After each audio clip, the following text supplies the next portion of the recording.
Like, share, subscribe, hit the super chat on the way in. I see two people already did. Oh man. Okay, so I guess we'll start off with that and then get into my commentary. All right, Michael Ross, what's going on? Thank you for the super sticker. And Indigo Flow, what's going on? Thank you for the super sticker. Right, we'll just leave you guys super sticker up for a little while. Hopefully you guys can hear me. All right, okay, just making sure. Um, and so, I got some people that asked me to. Well, I'm gonna, like I said before, I'm going to try to make this a regular thing Sunday mornings, and the time will just vary, but it'll be a Sunday morning thing. Uh, you see me? Somebody already knew I was going to talk about black women being out of ammo. Look at that. DeVito already ahead of the game. DeVito, you don't jump the shark. Don't jump the shark. You jumping the shark right now. Right? And and shout out to Black Mind, the Black Mind. I'm subscribed to him also. I follow him also. I know you guys don't hear me shout him out often. I know the brothers overseas. And he also did some commentary on BGS's commentary on my Mr. Z commentary. Um, Speaking about black women just throwing everything, including the kitchen sink, at this kind of back and forth between black women and black men, which we affectionately call over here the Black Gender War, right? And you know, Black Mind had a very interesting perspective. Um, and one of my favorite parts was essentially, I'm going to paraphrase, white women using feminism kind of as a tool to either use or discard at their discretion, to kind of use as some leverage against white men, right? So white women using feminism as leverage against white men, but black women using feminism as a religion to which they're pretty much swear by, right?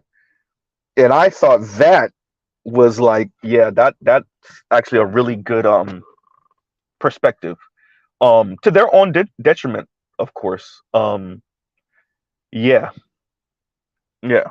If you listen to some black women speak, you would. It's interesting. They have more anger towards black men because of slavery and Jim Crow, and even up to right now, than they do for the white people that perpetuated everything. And I said white people because it's not just white men and it's white women also. They have more anger towards black men than the white people that started this and that now continue it. So the descendants of those people, they have more resentment towards black men for slavery and Jim Crow and featureism, texturism, the European beauty standard, the European standard of success, how you're supposed to comport yourself both in and out of their presence. They have more issues with black men than they do with white men and white women. That is why you get comments like a comment. I have a screenshot somewhere in my phone where a young lady literally came out her mouth and said, and I think I can't remember who posted it. It might have even been Dr. T on his, or even Dr. Tommy Curry on his Twitter. Some young lady posted, we should have, black men should have been kept on the plantation and black women should have been freed. Something along those lines, right? So yeah. So, Black Mind is correct on that. And the ammo, I quite frankly, how do I say it? They're out of successful ammo, so now they're gonna just start shooting dummies. Right? Um I I I still say that the black women we're speaking about will die on this hill. They don't appreciate and quite frankly don't care how much the conversation has shifted just over the past 10 or so years, definitely the past 5 years, and definitely the past 3 years, right? Because of all the notable people in the black manosphere, but also, y'all know I like to give it up to the internet. The internet has democratized the town square, and black men have used the microphone that we've gotten from the internet to speak our piece. And so a particular cohort of black women, both in pop culture, in academia, in politics, can no longer dominate the conversation. The white man's microphone not only isn't the only microphone, it might not even be the loudest, right? And so because of that, black women just can't run the yard with the conversation anymore. They don't have it, and many of them don't realize they don't have it. Some do, and they're pissed. But the white man's microphone, Oprah, you know, and all of that was going on in the 90s, all the talk shows, Ricky Lake and them, all of that, it's done, right? Being able to write in characters like Bigger Long into movies about Harriet Tubman, right? The color purpling of Black America, the waiting to excel of Black America, right? All those books and movies from the 80s and the 90s and even the early aughts, the something new, right? The successful black man is always some arrogant a-hole, but then you find this humble spirit white dude and he, who's just as successful. All of that's out the window. It's difficult to make that argument now, not only because black men have their microphone that they built themselves, but because in your attempt to shut black men up, you've become so loud, so aggressive, right? And other people are watching. This is why I always bring up Kobe Bryant's death. In an attempt to laugh at black men's pain for watching this recently retired NBA player who we know was going to do great things. Kobe was going to be moving and shaking and doing great things for players, for different people that were going to be entering the NBA. You knew it. You knew the rest of his life was going to be that of which he was moving in the background. You never know. Kobe could have revolutionized the WNBA because most likely his daughter was going to enter the WNBA. And all those women basketball players would have finally started making some real goddamn money. You never know where that was going to be. But those people weren't even thinking that far. That Kobe could have created an environment for their daughters in the future.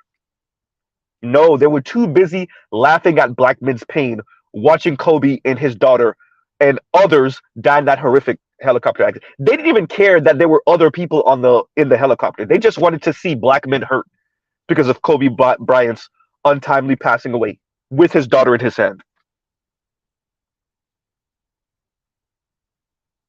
Right?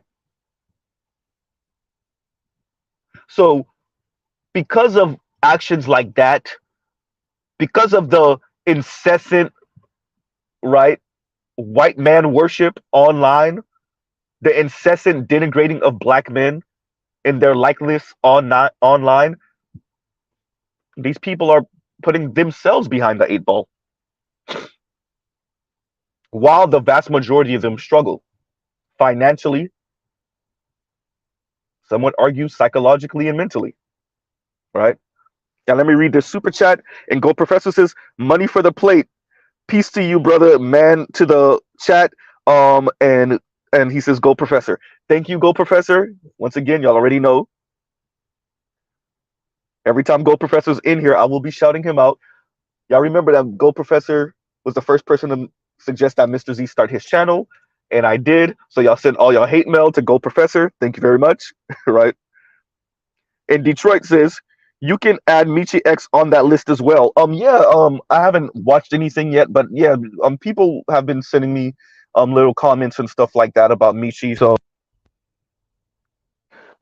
yeah, I'll definitely check that out and see what's going on with Michi. Yeah. Well, another one bites the dust. Anyway, right? And Indigo Flow says they lack foresight. That they do. That's pretty much my point, right? That's pretty much my point. And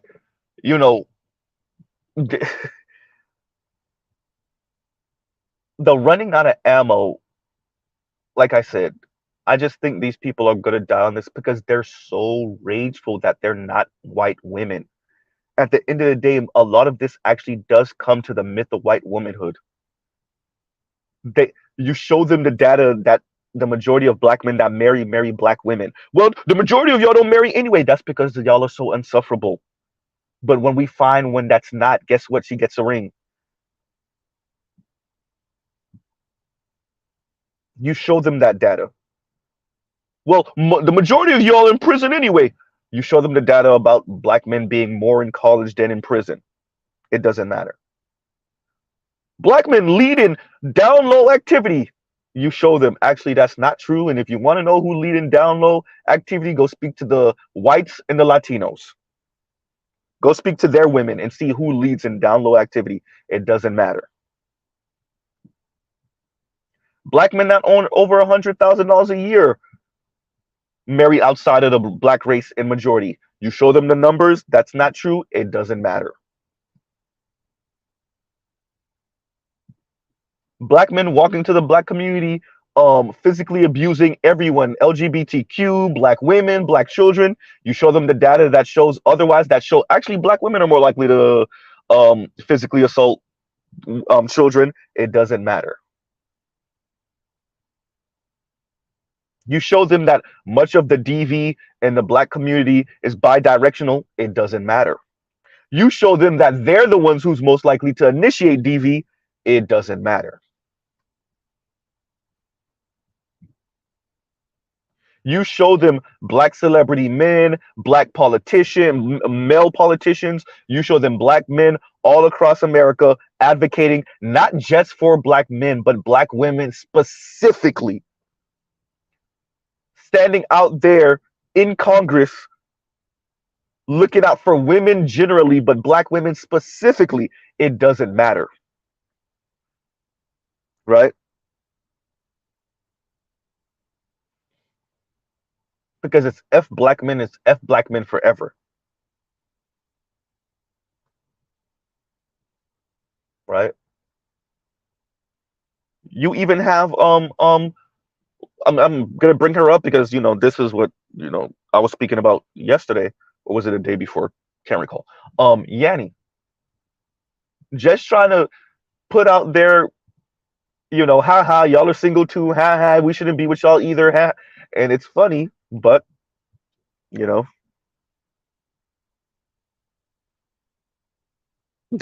before I even read that, go professor. Bitter Truth says we kick puppies and burn kittens. Seriously, that's how they speak. That's how they speak. And I wanted to say this too. A lot of this, and if we're gonna do our best to not put all the onus on black women, what I will say is this is a function of white supremacy and neoliberalism, a particular brand of capitalism, right? What do you mean, Mr. Z, and why are you giving them passes? Here we go. Who hold the purse strings? Who holds the purse strings in Hollywood? Who holds the purse strings in academia? Who holds the purse strings in politics? White folks, and more white folks. You gotta know that black women signed the Faustian bargain, though. But the money is over there.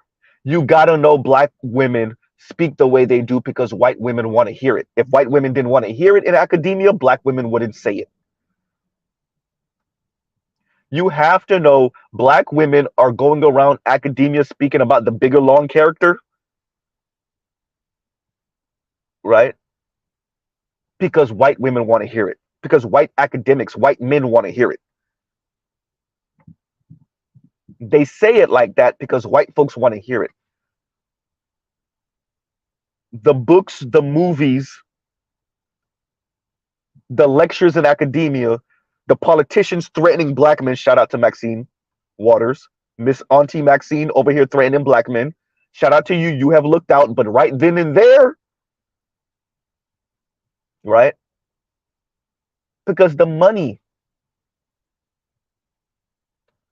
When we say white folks using black women as the colonizing agent, we're not just pulling that out of our rear end.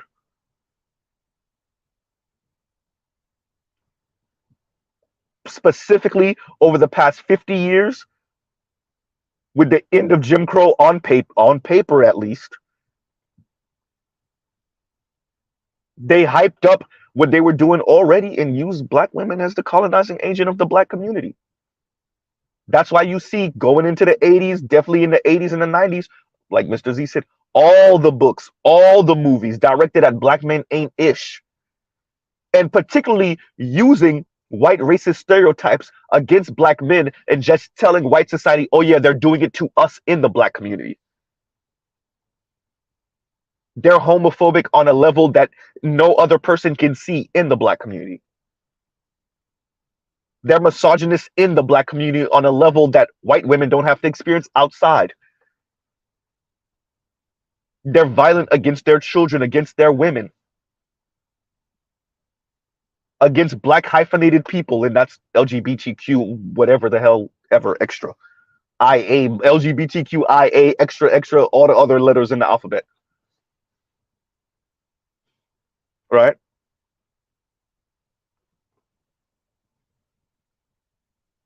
And so I don't ever want to, as much as we're going to have this conversation with black women, for those of you passport bros that are done with the conversation, y'all out. For you SYSBM who y'all out of the black community, you're going to date out and cool. But don't ever forget where the money is and who black women are also trying to satisfy with this type of rhetoric. As Charles Faulkner says, shout out to Charles Faulkner Jr., don't be red pill for black women and then blue pill for white women. Don't forget where the money is, who they're pushing this message to, and why they're pushing this message. Yes, almost all of it is a resentment at black men for not making black women upper middle class white women. Let's say that again. A lot of this is resentment at black men for not being the ones to go around the world graping and pillaging and conquering and making 20% of black women what upper middle class to rich to wealthy white women are. Yes. But because white women occupy that space and white men, what you have is black women attempting to appeal to those people with this type of rhetoric and pretty much telling white people, like Paris Milan told me to my face on the phone when I said, Paris, you sounded like a white racist from 50 years ago, to my, well, obviously not literally in my face, but to my face over the phone, she said, yeah, they were right about y'all back then. Translation: black women are going around the country and going around the world saying, yeah, white people, y'all are right about black men. But they're saying that because the white folks are dangling that carrot in front of them. Just don't ever forget that. I'm not telling y'all to give black women passes, but I am telling y'all they're not doing it for no reason. Yes, it's an anger and a resentment towards black men, but you got to know the financial incentive is there also. You got to know. Right? And Go Professor says, thank you again for the super chat, Go Professor. He said, I'm Mr. Z's PR rep. All hate mail will be addressed. Email is you still mad at idon'tcarebox.com. Oh man, that's hysterical.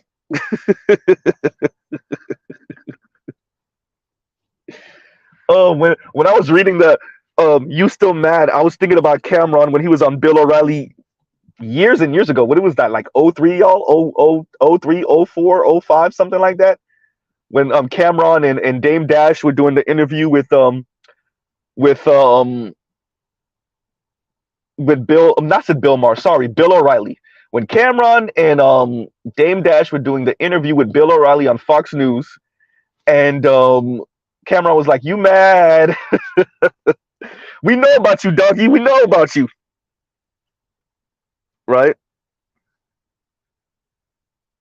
It was hysterical. And Cameron made sure to tell y'all, when Bill O'Reilly got caught up with all that stuff again, because he got caught up like 3 or 4 times, right, at Fox News. They just kept on shoveling him under the rug. And that's the public times that we know about. But finally, when Fox News couldn't keep him anymore and they let him go, I remember, because I follow Cameron on IG, I remember him posting something and saying, I told you we knew about him, or something like that. right? And Indigo Flow says it's a choice they have chosen. Exactly. No, I'm not saying that we don't hold them accountable for their choice. I am definitely not giving them a pass for their choice, right? You see me? Indigo said, I got dirt on you, doggy. Right?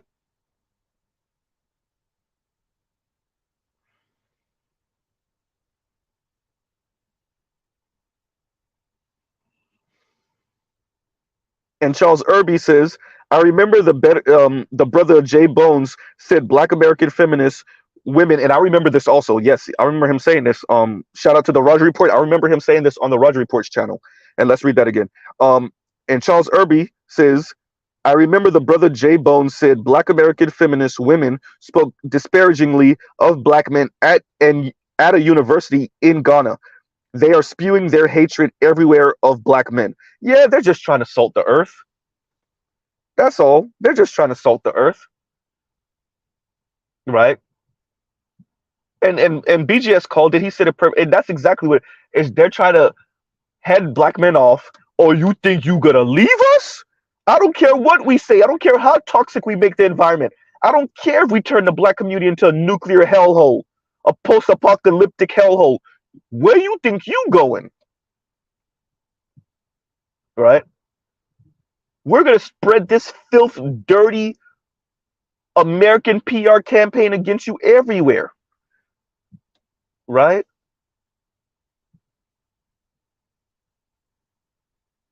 And that's black female academics doing that, right? Going overseas, talking real reckless about black men. And excuse me, I'm saying this wrong. Not just going overseas, going to the darkest parts of Africa. You know, the black continent. Shout out to all the Arabs in the north.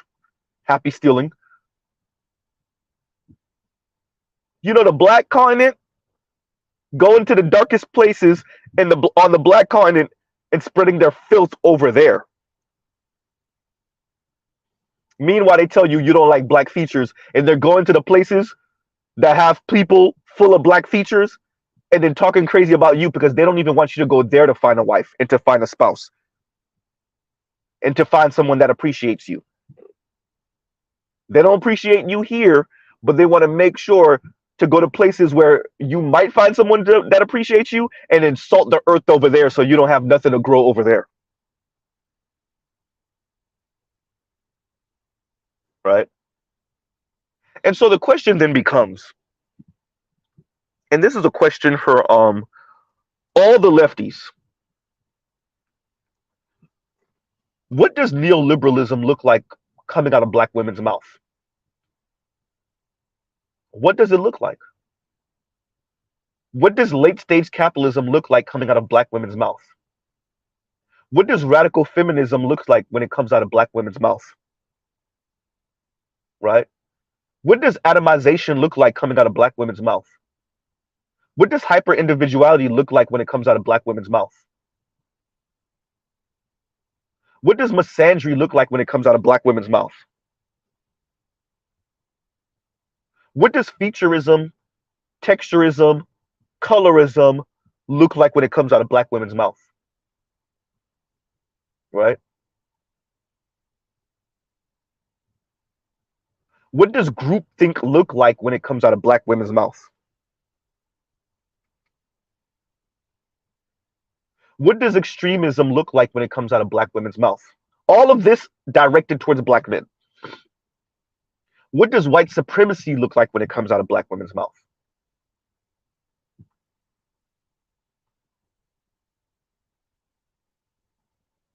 What does hyper-consumerism, materialism look like when it comes out of black women's mouth? The white man's ice is colder, maybe?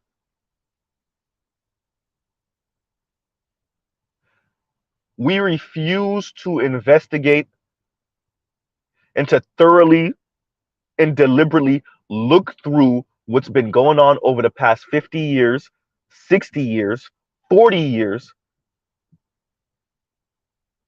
and how black women have internalized this environment. Not how they internalize it and put it on themselves, but how they then project it out into who they project it out to.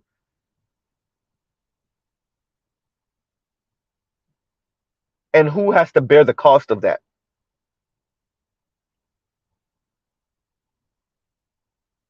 Right?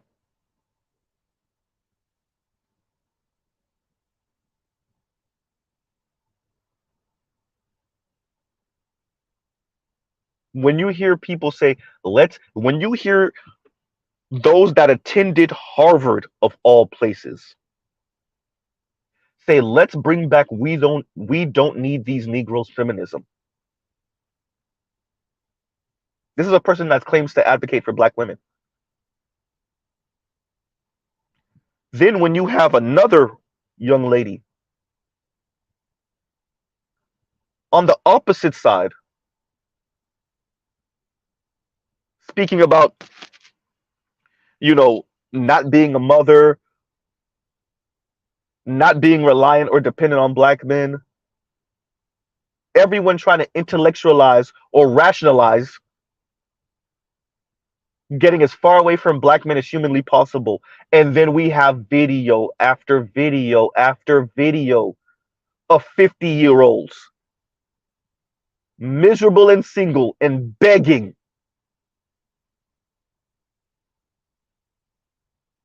Obsidian played that. Him and Brown Sugar had the video a few days ago speaking about this. You see how many 50-plus-year-olds were calling into Kevin when he was alive. You see the channel that has all the women complaining in their cars. How many of those, 50-plus-year-olds complaining in their car?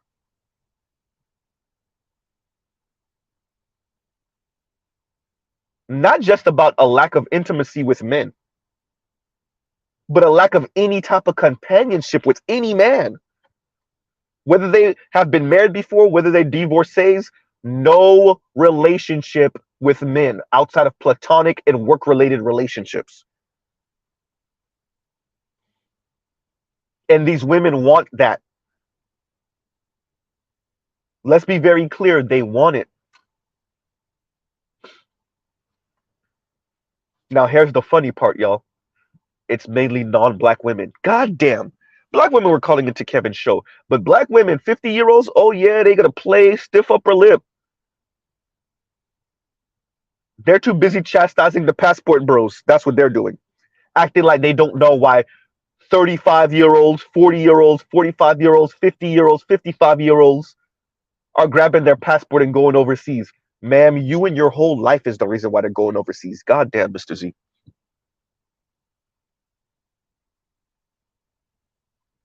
Right? So once again, what does everything I listed, what does it look like when black women speak this way and they act a certain way because of this way of viewing the world? Like I said, everything from hypermaterialism and consumerism to misandry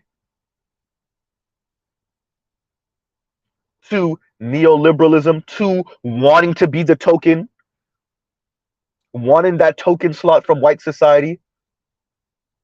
If a black woman sees that there's a token slot, how will she play it both on the political left and the political right? What does she think is the incentive? What's the incentive? What is she going to say?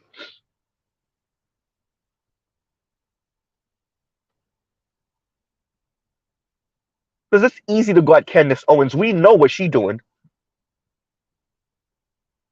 That's easy. That's shooting fish in a barrel to go at Kim Klacik and Candace Owens and Mia Love them. That's easy. What about BLM and its founders? God damn, Mr. Z. Huh? What about that young Congress lady that's twerking on a handstand?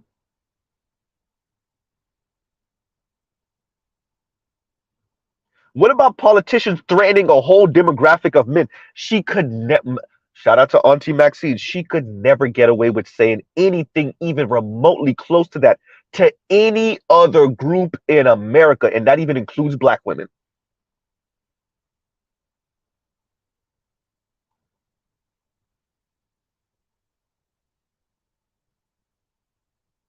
right? So when we say the colonizing agent, we mean what we say, and you're going to be hard pressed to prove us wrong, right?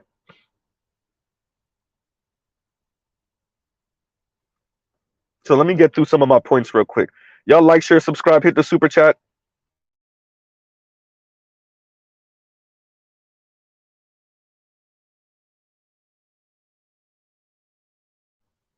So I made a video a little while ago, speaking about scorched earth, right? And I would respond to BGS and to the Black Mind. Um, that's where they are now. If they run out of ammo, now they're gonna go scorched earth. So scorched earth is deliberately, purposely, not just a part of culture anymore. Now it's not just a part of culture to raise your daughters to be misandrous out the gate for Black men. No, now they're being deliberate about it. All these content creators, see, when Kim Foster literally says, let's bring back, we don't need these Negroes feminism, she said, oh yeah, I'm going scorch earth on y'all. That's scorch earth on y'all. When you see Black women celebrating, let me say this again, celebrating what they think Lori Harvey is doing, because they don't really know, but they think they're watching Lori Harvey break successful men and they're celebrating that, yeah, that's them going scorch earth.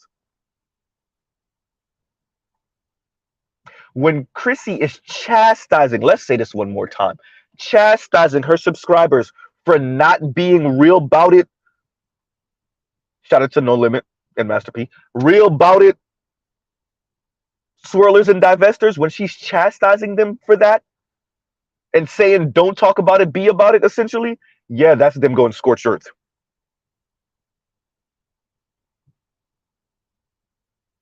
That is them going, we don't have any ammo, we're being exposed, but we're still going to go scorch. We're going scorched earth on these men.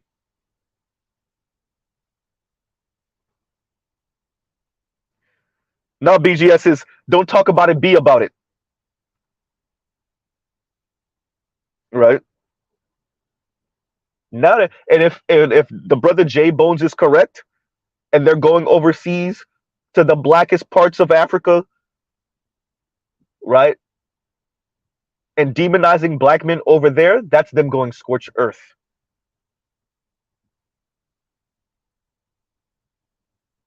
That's all scorched earth. Right? That's, yeah, we may not like you and we really may not want you, but where you think you going? When they put all of their stock on Black women, like we were speaking about the other day, Tashina Arnold, right? When they putting all of their stock on Black women, wanting every Black female celebrity to end up with a non-Black woman, excuse me, wanting every Black female celebrity to end up with a non-Black man. And the darker you are, the more they want you to end up with a white man so that you could throw that white man in Black men's faces and claim some type of colorism when you were young. To the point where these particular people are calling Black women who advocate for Black men mammies. An old term for, wait a minute, the colonizing agent on the plantation. Huh. Huh. So we calling Black women that advocate for Black men who the colonizing agent was on the plantation. Huh. You know what scorched earth also looks like? Calling a grandma who's advocating for Black men and Black boys because she has Black grandsons, calling her a mammy. Everywhere she went and did an interview, calling her a mammy. Who are you speaking about, Mr. Z? Beyonce's mom, Miss Tina Knowles.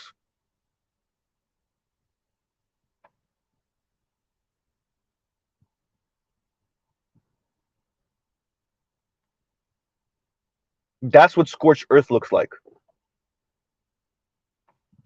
Scorched earth looks like looking and listening to Taraji P. Henson, who we all know what her real problem is. That loneliness is biting her in the ass something fierce.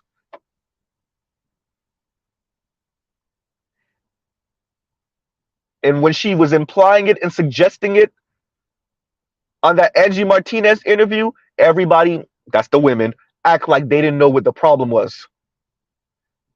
But now that the footage is coming out of her saying, "Where's my man?"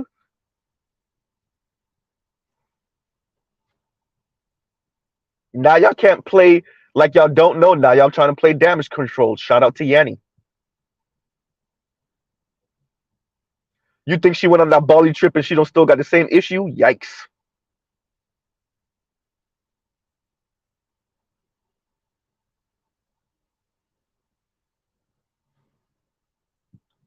Right?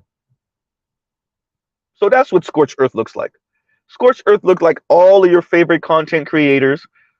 Talking about content. Like, share, subscribe, hit the super chat.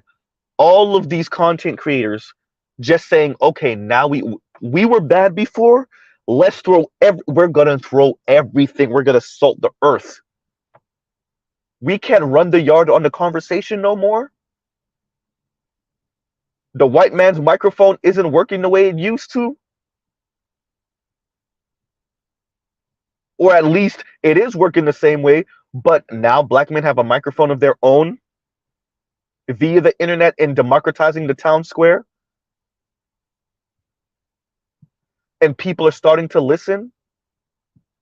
And you even have researchers like Richard Reeves taking shots at Kimberly Crenshaw and intersectionality. Oh, we got an issue here. Right? These people went all the way to trying to throw destiny in black men's faces. A blue hair, white Latino dude they know would never, ever, ever, ever, ever be interested. I grew up with the type of destiny type of dudes. And he's from South Florida, from my understanding. I know cats like Destiny. They will virtue signal their asses off, and they get off on a good debate.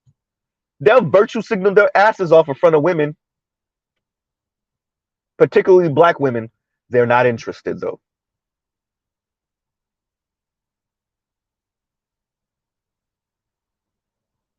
Right?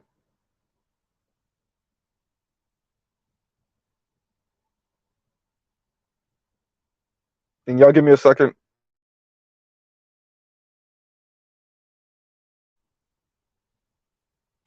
So, continuing with some of the commentary that Black Mind said, I want to say this. For some black women, they may not want you, but they definitely need your resources. That's for sure. What's the median income or average income for women that they hype up because they only count the people that do 40 hours a week, and it's all type of effery with this math because they don't want to say Americans are broke, right? So let's say it's some $35,000 a year, $37,000 a year, something like that, for women in general in America. And we know black women tend to earn less than that. As a matter of fact, I think black demographics had black women, but they were saying 40 hours a week at some 30 something thousand, right? They need your resources, black men. No, black women like literally need your resources. That's what hurts them the most. They talk all that crap. They go scorch earth on black men in their individual lives, and then they only make 40 grand a year, if even.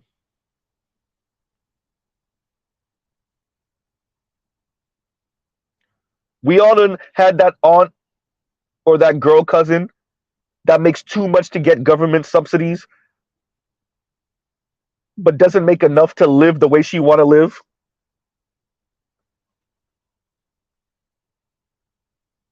And better use is about 36K, so about $36,000 a year. In a small city, that's alright-ish, right? In a small city, that's alright-ish. I'm not even gonna say all right. I'm not even gonna pronounce it the right way, right? It's alright-ish. in a small city. You're not buying that baby Benz you want, that's for sure. Shout out to Indigo Flow. Said that just for you. You're not buying that baby Benz that you want. That C class, that CLA, yeah, that's out the window. Not new anyway. You barely paying off your student loans with that. And you're probably still living at home with your parents with that.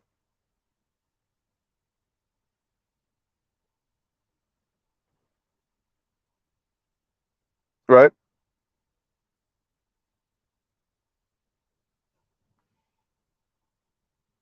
They need black men's resources. Right? So they want to tell you F you. They want to say what Kim Foster, right, for Harriet said, let's bring back, we don't need these Negro feminism. Ah, but Miss Foster, they actually do though. The numbers show it. Maybe you don't need black men, Miss Foster, because of your connections to Harvard and because of how much money you're making off of YouTube now, and maybe whatever side business or lecture tour you're going on, maybe you don't. But like 90% of black women do. And BGS said, according to Social Security stats, median earning for black women, $23,000. $23,000 a year. $23,000 a year. Somebody do me a favor. Divide that by 26. Divide 23,000 by 26 for me, please. Because I'm going to tell y'all how much that is per pay period. Right? Whoever does it, please post it. 23,000. And you know what? And we'll do them a solid. Also divide that $36,000 by 26. Right?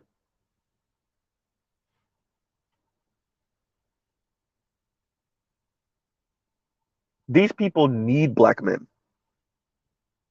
So you have these subscribers attempting to get these women prepared to be single.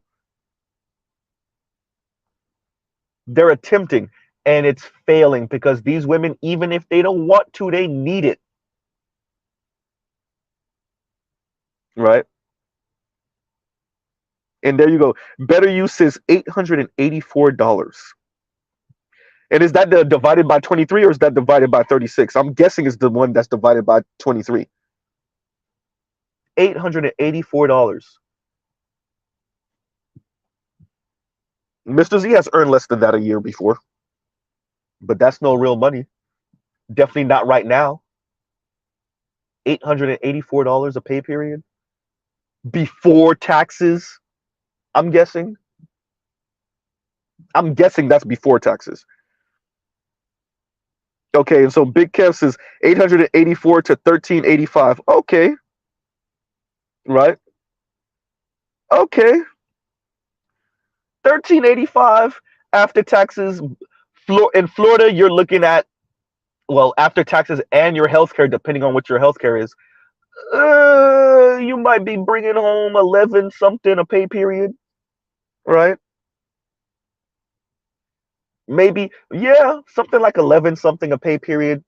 Maybe high teen, so like let's say 1080 to like 1150, 1180 maybe, somewhere in that $100 range of like 1080 to like 1180 maybe, after taxes and your health insurance and stuff like that and all of that. Could be worse. But that 884 after taxes, after your health insurance, depending on who you work for, if it's private or state, public, depending on how good or bad your insurance plan is, are you bringing home $700 a pay period? Right? And thank you, BGS. 40% of black folks make less than 20K. Then 20K. And I'm gonna bring y'all up in a minute. I'm just going through, I just want to get some of this stuff out, right? Thank you, Detroit. And Detroit says 1099 before taxes W-2 after taxes traditionally. We talking some real stuff, and when I bring y'all on, we could talk money. Mr. Z will expose himself and tell y'all what my financial situation looked like over the past 5-6 years, maybe even 10 years. Because all these content creators and all of these pop culture people and the sweeties of the world, and if your man not buying you a Birkin, essentially saying if your man not buying you these type of extreme luxury goods, then why are you even with him? But you couldn't keep a relationship with a rapper that's part of a group of three, and you're kind of fairly attractive. That means you're an a-hole.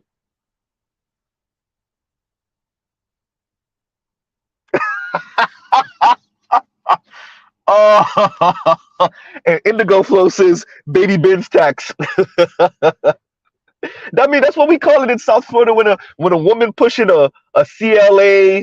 Back in there was just a C class, right? A CLA, a C class, right? That's a baby Benz. I want to start throwing some of the smaller SUVs, the luxury SUVs, in that category too, right? The GLAs and stuff like that. The baby Benz SUVs, because that's what it is, a baby Benz. Especially when they went from the box style C class to the more bubble style C class.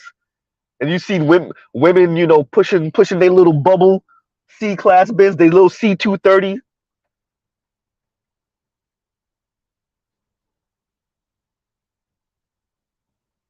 Right? And it wasn't just a black woman thing. Them Latinas used to push their little C class Benzes.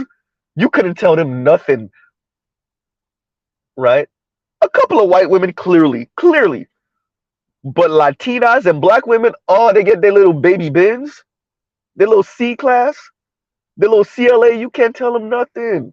They get the tints on it, oh. You know? Got the little compressor, C230 compressor on the back. Can't tell them nothing. Right? And BGS is for the social work fund, social worker fund. I really am though, right? Shout out to Ed. I really am. Right? And Big Kev says you don't got to show your pockets, bro. But you know, you're right, Big Kev. But I'm so willing to expose my financial history over the better part of the past decade to just pretty much say, and I know I'm making more than y'all. Like I know, and the reason why I say that is to say I know what this really is. So when these particular people, whether it's Kim Foster more on the intellectual side of this feminist game, or the more consumeristic Yannies and Chrissies and definitely Paris, right? The product you're selling, the reason why it doesn't actually work is because these women actually need men. And the men that are more likely to take them on are black men. All you're doing is scorching, you're making it more difficult for these women to actually admit to themselves what they're living and how desperate they are. That's all you're actually doing. You're not doing anything. You're not doing anything else but destroying the minds of the young women and giving the older women and the middle-aged women some type of weird justification for being as miserable and lonely as they actually are.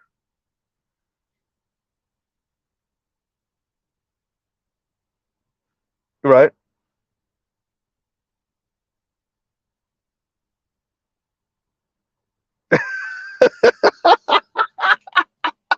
And Nemesis, is a woman driving a baby Benz worse than a man driving a Hummer H3?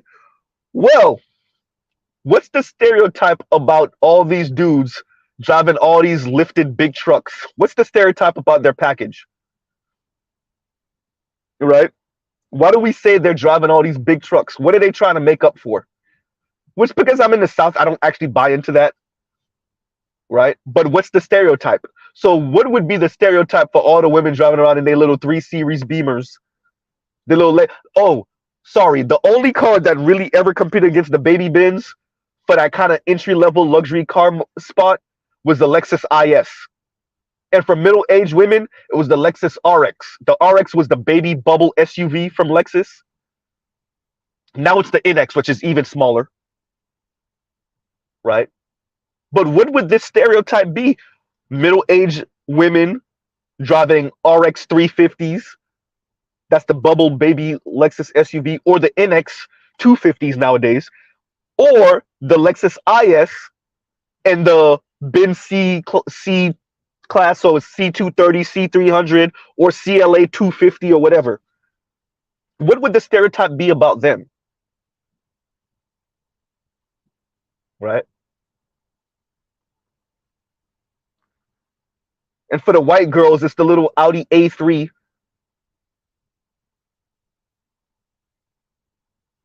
Not even the A4 so much, but the A3. Oh yeah, I got them pegged. Oh yeah, Mr. Z be paying attention. Right?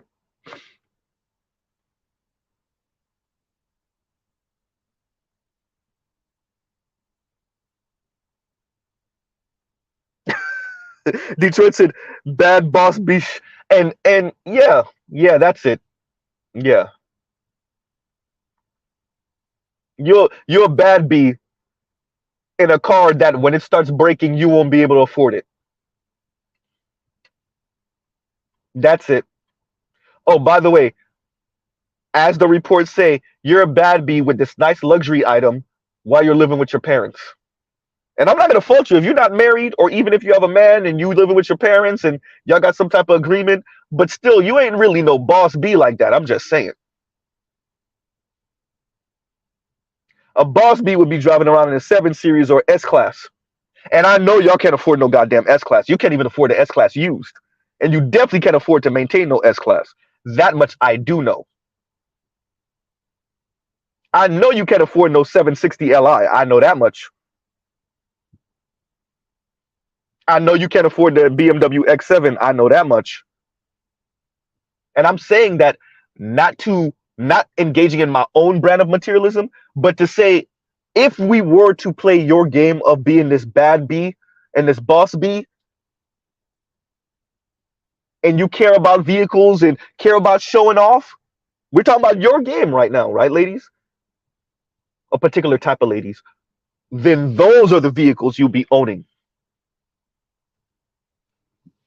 Range Rovers with their lack of reliability ass.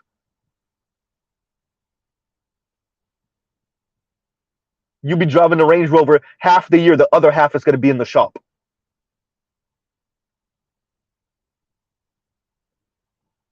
And you wouldn't have the Tesla 3, you would have the Tesla S.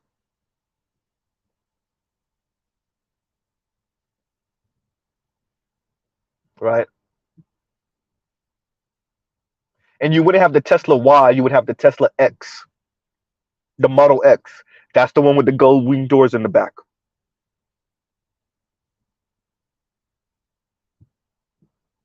Right?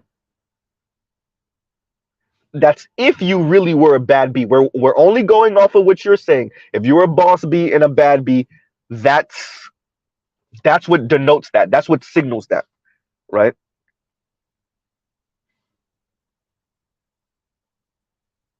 And let me make my final comment. So I said something, and y'all like, share, subscribe, hit the super chat. I said something maybe a couple weeks ago, and I wanted to bring this back up because I think it's important for this conversation. Sleeping black but talking white. Right? So I'm gonna go through a list of things. Sleeping black but talking white, thinking white, feeling white, wanting to be white. And this goes to black women that say black men talk black but sleep white. Well, how many of y'all talk white, think white, feel white, want to be white, white aspirations, but you sleep black? What does Mr. Z mean by that? You could go to HBCUs, you'd rather go to PWIs. You could take vacation trips to Africa or to the Caribbean with black people. You want to go to Europe. Yikes. Right? You could shop black, you shop white. Yikes.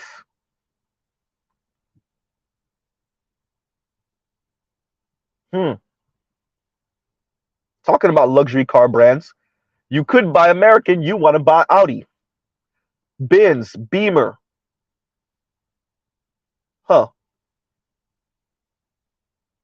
Even your style, you want Louis, you want Fendi, right? You want Italian brands and French brands. So yeah, your boyfriend might be black, but everything you wear is white, particularly European. What you drive is white, particularly European. How you think is white. That's why you worship the ground that Queen Victoria walked on. Yikes. You want a Regency era and Victoria era treatment, which you really don't know what was going on back then. But so yeah, you might have a black boyfriend or a black husband or a black sugar daddy, or you might be a cougar to a black young man. So you might be getting some black pipe, but everything else about you effectively is an off-brand wannabe white woman. And then you got the nerve to talk crap about the Asians. God damn, Mr. Z.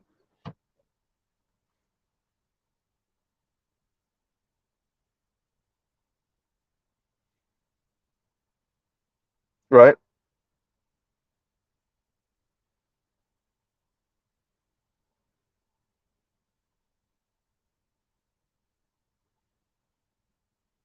So, black man, maybe, that's not if you're single, black man, but everything else is white. And not just white because, like, Ford or GM products. No, no, no, no, no. That's beneath you. You won't be caught dead in a Ford. Maybe you'll be caught dead in a Cadillac, grinding your teeth to dust, but you will be caught dead in an American vehicle. Oh no. You'll go to the equally unreliable Range Rover. Yikes. Just to say you have one because of what you think about European luxury.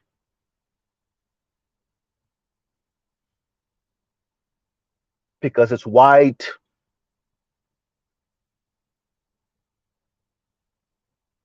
Y'all noticed earlier, I didn't mention um Rolls and Bentley. Nobody could afford that. Stop it. Ain't nobody spending no $300,000, $400,000 on no car.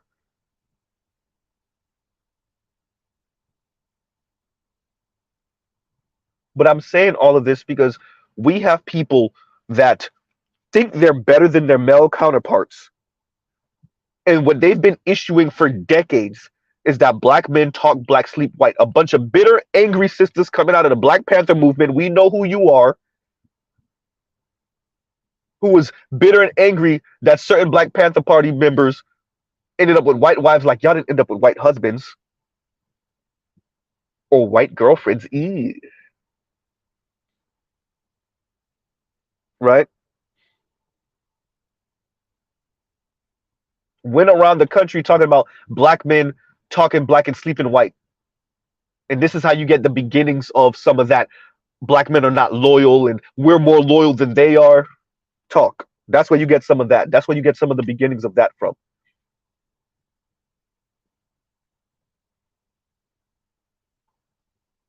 Meanwhile, these people could have taught at HBCUs.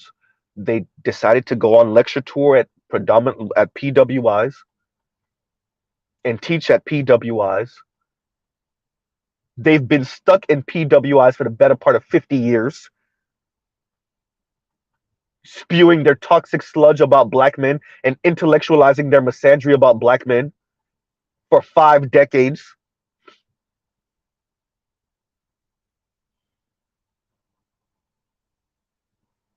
And they too have had white spouses and white partners and have the unmitigated gall to speak about black men talking black and sleeping white.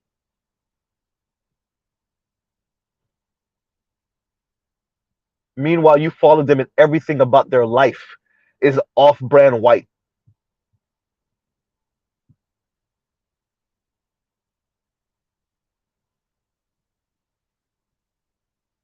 right?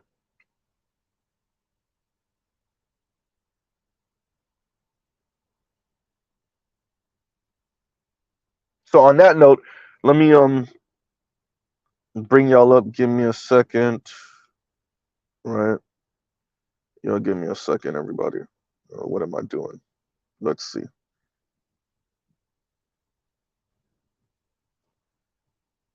All right.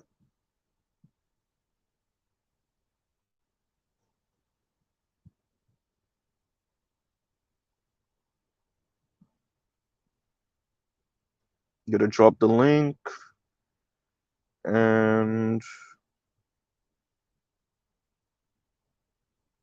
there you guys go. All right. So yeah, that's my little intro for this morning. Had to get that out because we there's a lot that's been going on. Like I said, the scorched earth. I think that's the new play. So that's me answering BGS and Black Mind, right? Of them running out of ammo. It's scorched earth time. Then this is scorched earth time. This is, well, fine. Then I'm gonna make sure to destroy the minds of the young women. I'm gonna try to salt the earth wherever I think you're going to go, right? I will leave you no refuge, right? There will be nowhere for you to go and find some respite of anything, right? What's going on, Big Kev? Hey, what's up, Mr. Z? What's up? What's up with you? Hey, I wanted to ask Mr. Z, is it all right if I read in an excerpt right quick? Go ahead. All right, cool, perfect. So, I don't know if you guys ever heard of the book called Color, Communism, and Common Sense. It was written by this guy called Manning Johnson, this brother. It came out about 65 years ago, okay? And basically, just to give you a little bit of background, right? This guy was a high-ranking member of the American Communist Party. He's about as Marxist and communist as you could possibly get. And he wrote this book after he became disillusioned with the whole push for communism in Black America, because he felt that a lot of the white liberals that they were collaborating with were extremely insincere and just doing a bunch of long-winded virtue signaling. So hold on. Did they get you, Big Kev? Are you still there? I know I heard you say hold on, but mute my mic right quick. Hold on. Okay. Perfect. Well, let me just read it from you. Okay, go ahead. Pull it up here. Here it is. Perfect. It says, he wrote in his book, he said, "Betrayal of the Negro people may well come through the communist corruption of the Negro intellectual. This is not so difficult, since the communists, the quote-unquote white liberals, and the quote-unquote white progressives do the thinking for most of them. The utter bankruptcy of the Negro intelligentsia is startlingly evident by the reason of the absence of any strong or dramatic movement for genuine Negro organization, leadership, and thinking. Deep in the swamp of inferiority, lack of ability, muddled thought, the Negro intelligentsia looks to the phony white liberals, politicians, and progressive hypocrites for leadership, guidance, and money. These quote-unquote whites are carriers of isms other than Americanism, which spreads like an epidemic in the ranks of the hapless Negro intellectuals. Due to the lack of race pride, there is no immunity." So, basically, to sum up what he's basically saying is that if you ever, you know how, like a lot of them on BreadTube talk about, like the bootstrap niggas, the dudes who talk about, respectability politics and how the twinkle of white Jesus in your eye is going to somehow save us. Basically, what Manning Johnson is pointing out is that they're the same thing. They're just on the left side of the political aisle. They're the exact, when you talk about when they talk about all that phony race loyalty talk, when you hear a lot of them talk about these extremist views and, toxic black masculinity, they're saying that because they're crying out for attention from the white political extremists on their side. Can I say it? Because let me channel some of BGS's anger when he was talking about FD. Y'all caught up in the culture war. Oh wait, you gotta cue the music first. Namer, let me land, please. Oh, sorry. Y'all caught up in the culture war instead of doing the work and actually going at these people intellectually and for the money. You're too busy going at black men like Mr. Z instead of going at the white intellectuals who pretty much put y'all in a compromised position and pretty much told y'all, sell out other Negroes and we'll sprinkle a couple of dollars on you. You are the colonizing agents of the black community, you intellectual class of black people. Yeah. Yep. Pretty much. Yeah. Yep. And like you said, you see this with them. You see this, like you said, with the Black Lives Matter.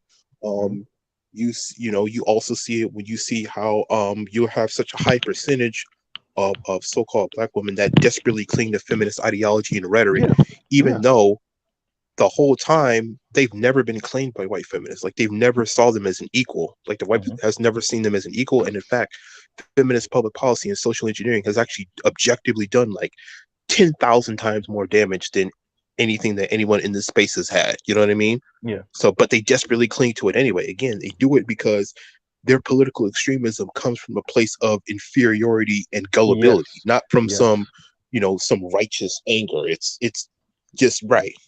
So, well, the anger towards you definitely, right? The anger, but let me right, and towards black men. But let me read this real quick.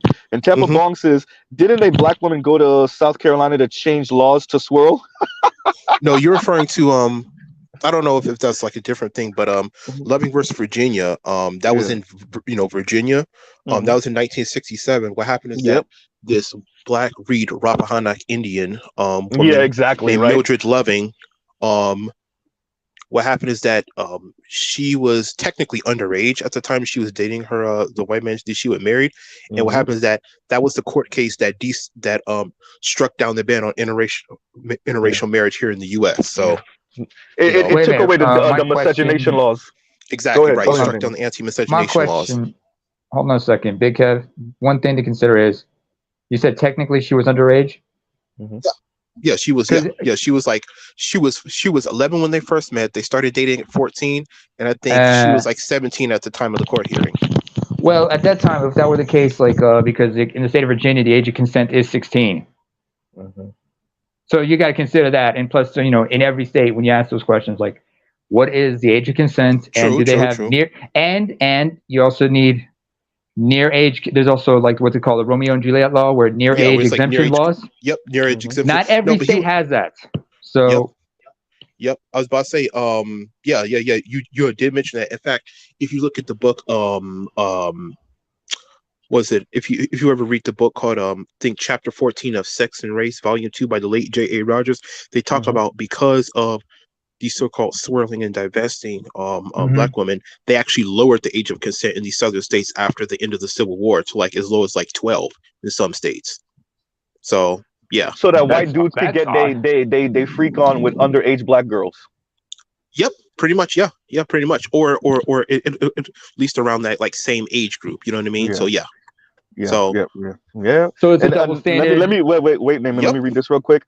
Anubis says, manutorious manumission, these folks are receiving. Essentially, it's intellectual manutorious manumission. Yeah, that's essentially what, if you listen to our intellectuals in this space, I won't say their names to give them a little bit of anonymity if they want to distance themselves from me with this comment, but they've said it, implied it, suggested it, like, and even other intellectuals that I've heard that don't even talk about like this type of like conversation of black men and black women, when you listen to them talk, they'll pretty much tell you like academia has them kind of like in a corner.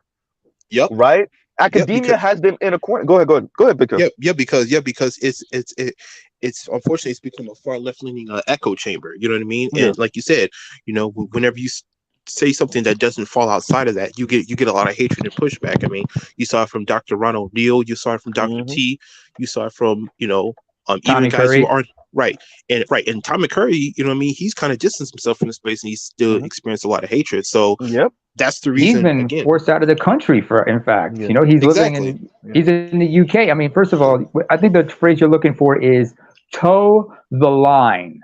Exactly. Toe the line. You have to toe the line. Oh, if I may rate Bed Mike's whatchamacallit, oh, by the way, I'm blackity black, just an homage to his avatar. But anyway, WW and BW embraced feminism, but the BW didn't experience oppression from their men. Who was oppressing black women first and foremost? Well, Hey, Naaman, we won't talk about that because you know the white man's ice is always colder. Anyway, exactly. But his I would like oppression to is a special type of sweet, nice, His beautiful hickory oppression. You know, it's a nice right. oppression. also, Mr. Z, when you think about it, and I'm sorry to be as disgusting for saying this, but his STIs and STDs are not as fatal as yours, black You man. see what I'm saying? But go ahead, Exactly. Big Kev. Go Yeah, ahead. but I would say not only Go that, ahead. not only that, but literally, the whole Western model of quote unquote respecting and protecting women's and tolerance for those of alternative sexualities, it literally comes from the tribal systems of organization that many indigenous so-called black folks had in this country prior to the Europeans even stepping foot on this land. I mean, literally, like if you were to read the book, Encyclopedia of American Indian Contributions to the World, it came out in like 2001. You could probably find it for free on PDF. They talk about in the book about how the whole concept of women's rights was taken from a lot of these tribal organizations. You know, Could a you lot of various mention these tribes east. books in the chat, please? In the back chat, please, Kev. Yeah, I can. Sorry. Yeah. I was about to say, Mention the yeah, I names in can the back, adjust. please. Yep, not a Thank problem. you. Yeah, I got you. But yeah, like that So whole, continue. yeah, basically that whole concept of women being allowed to vote and own property, basically niggas were already doing that like thousand years before they ever stepped foot on this place.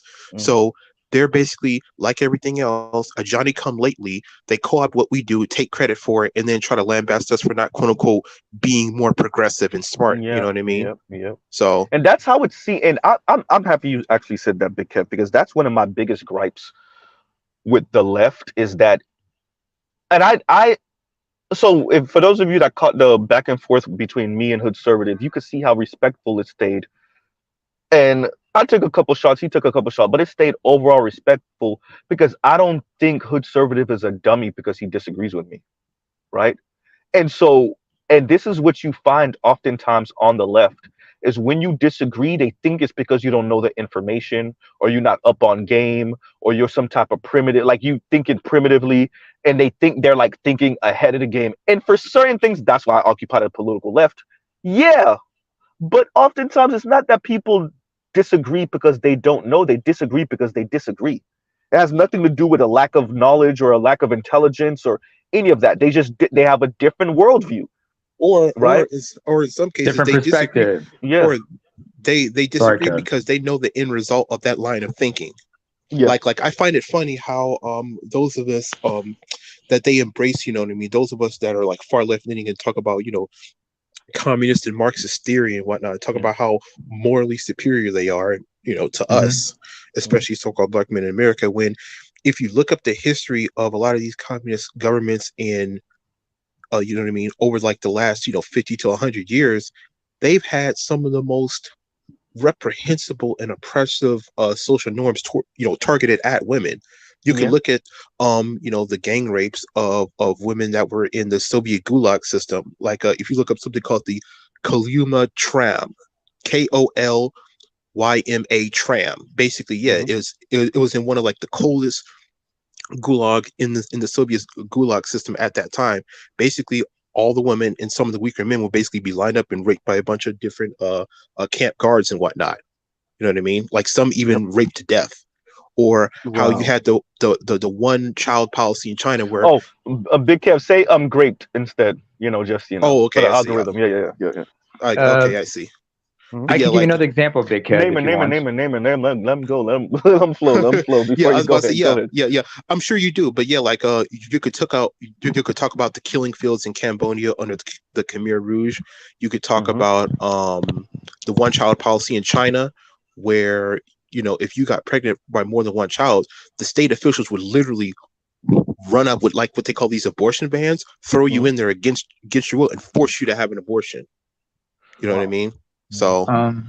Go So ahead, name it. I Go just ahead. find that very ironic and interesting where these are the same people who have the same ideology always accusing us of quote unquote policing women's bodies. It's like, all right, okay. They, well, they don't understand Well, that the state supersedes all of that. So that whatever whether you're in a one party authoritarian right leaning country or a left leaning country because they have left that's literally China right now authoritarian supposed left leaning um party, I mean country, the they state give lip has the service to the ultimate say so. doctrine.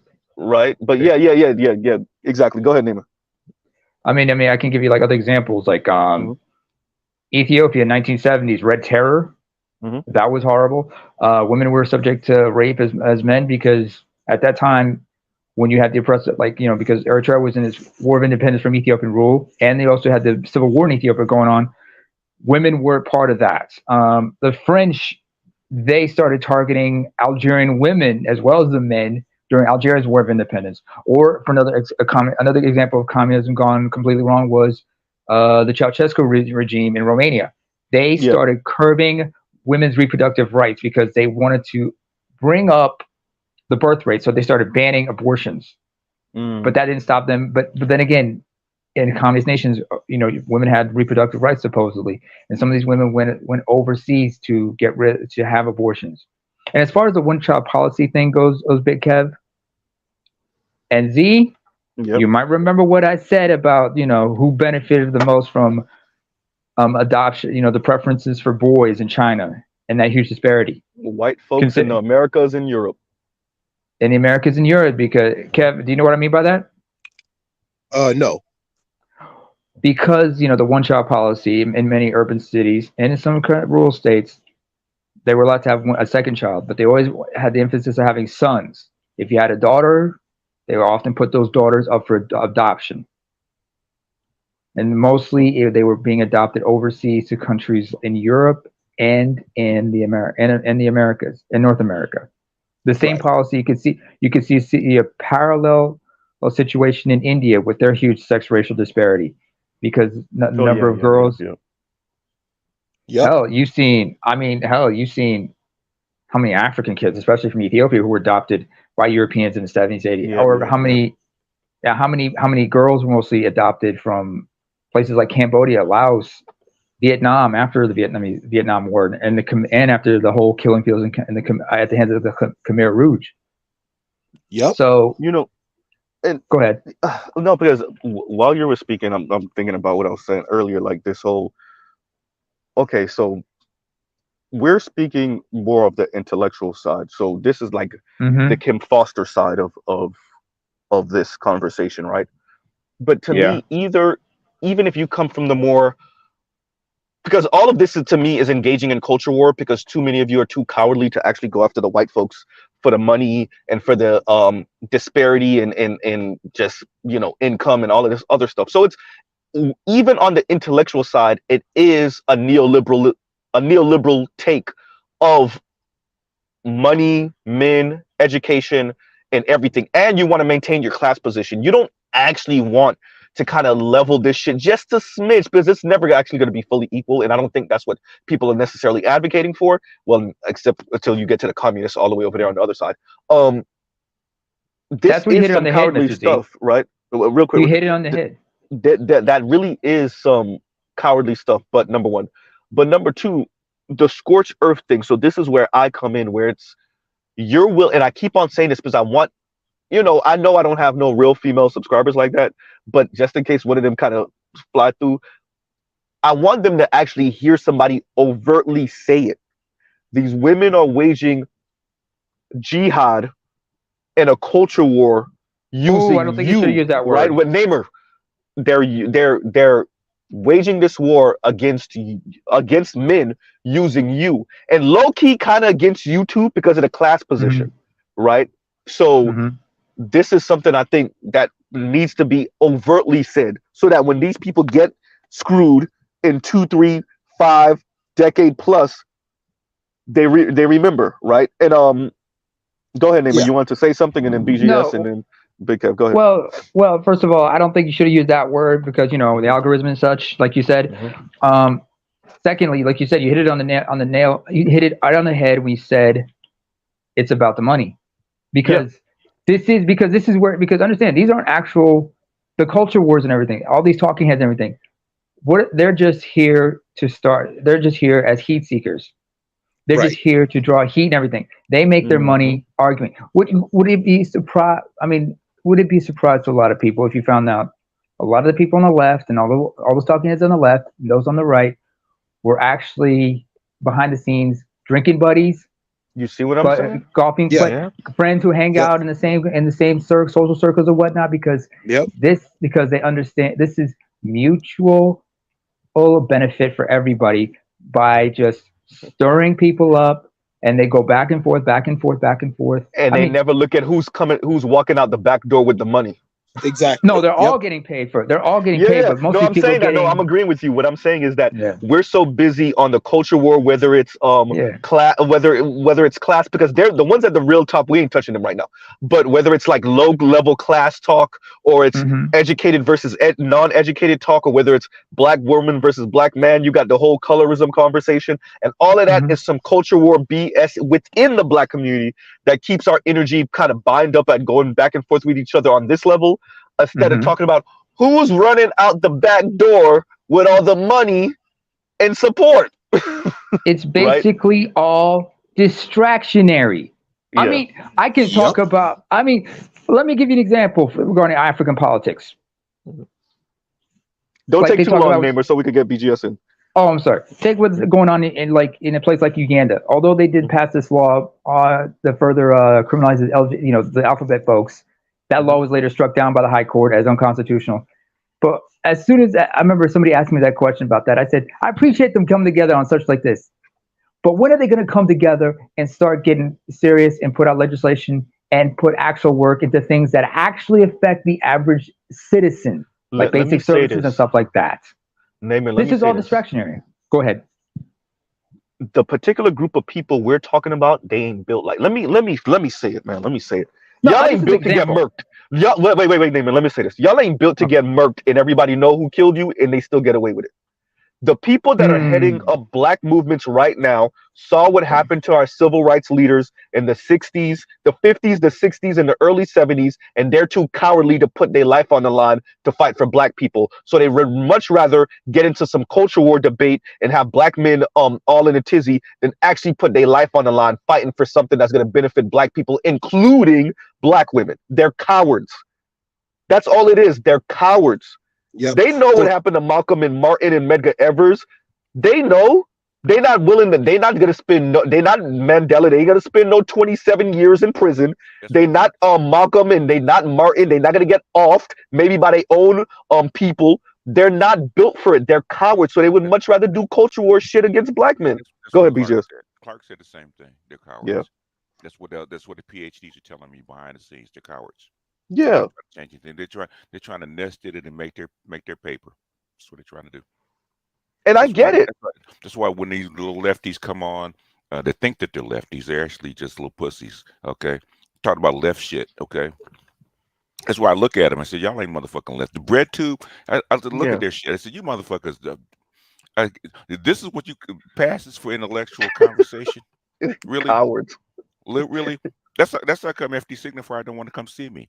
Yeah, you know how I know, because when I look at, you know, there's some of them okay, I could listen to you a little bit more. But when I listen to Kim, when I listen to FD, when I listen to some of these brothers and stuff, I'm like, y'all ain't built for the. And No, they're I'm not built for it.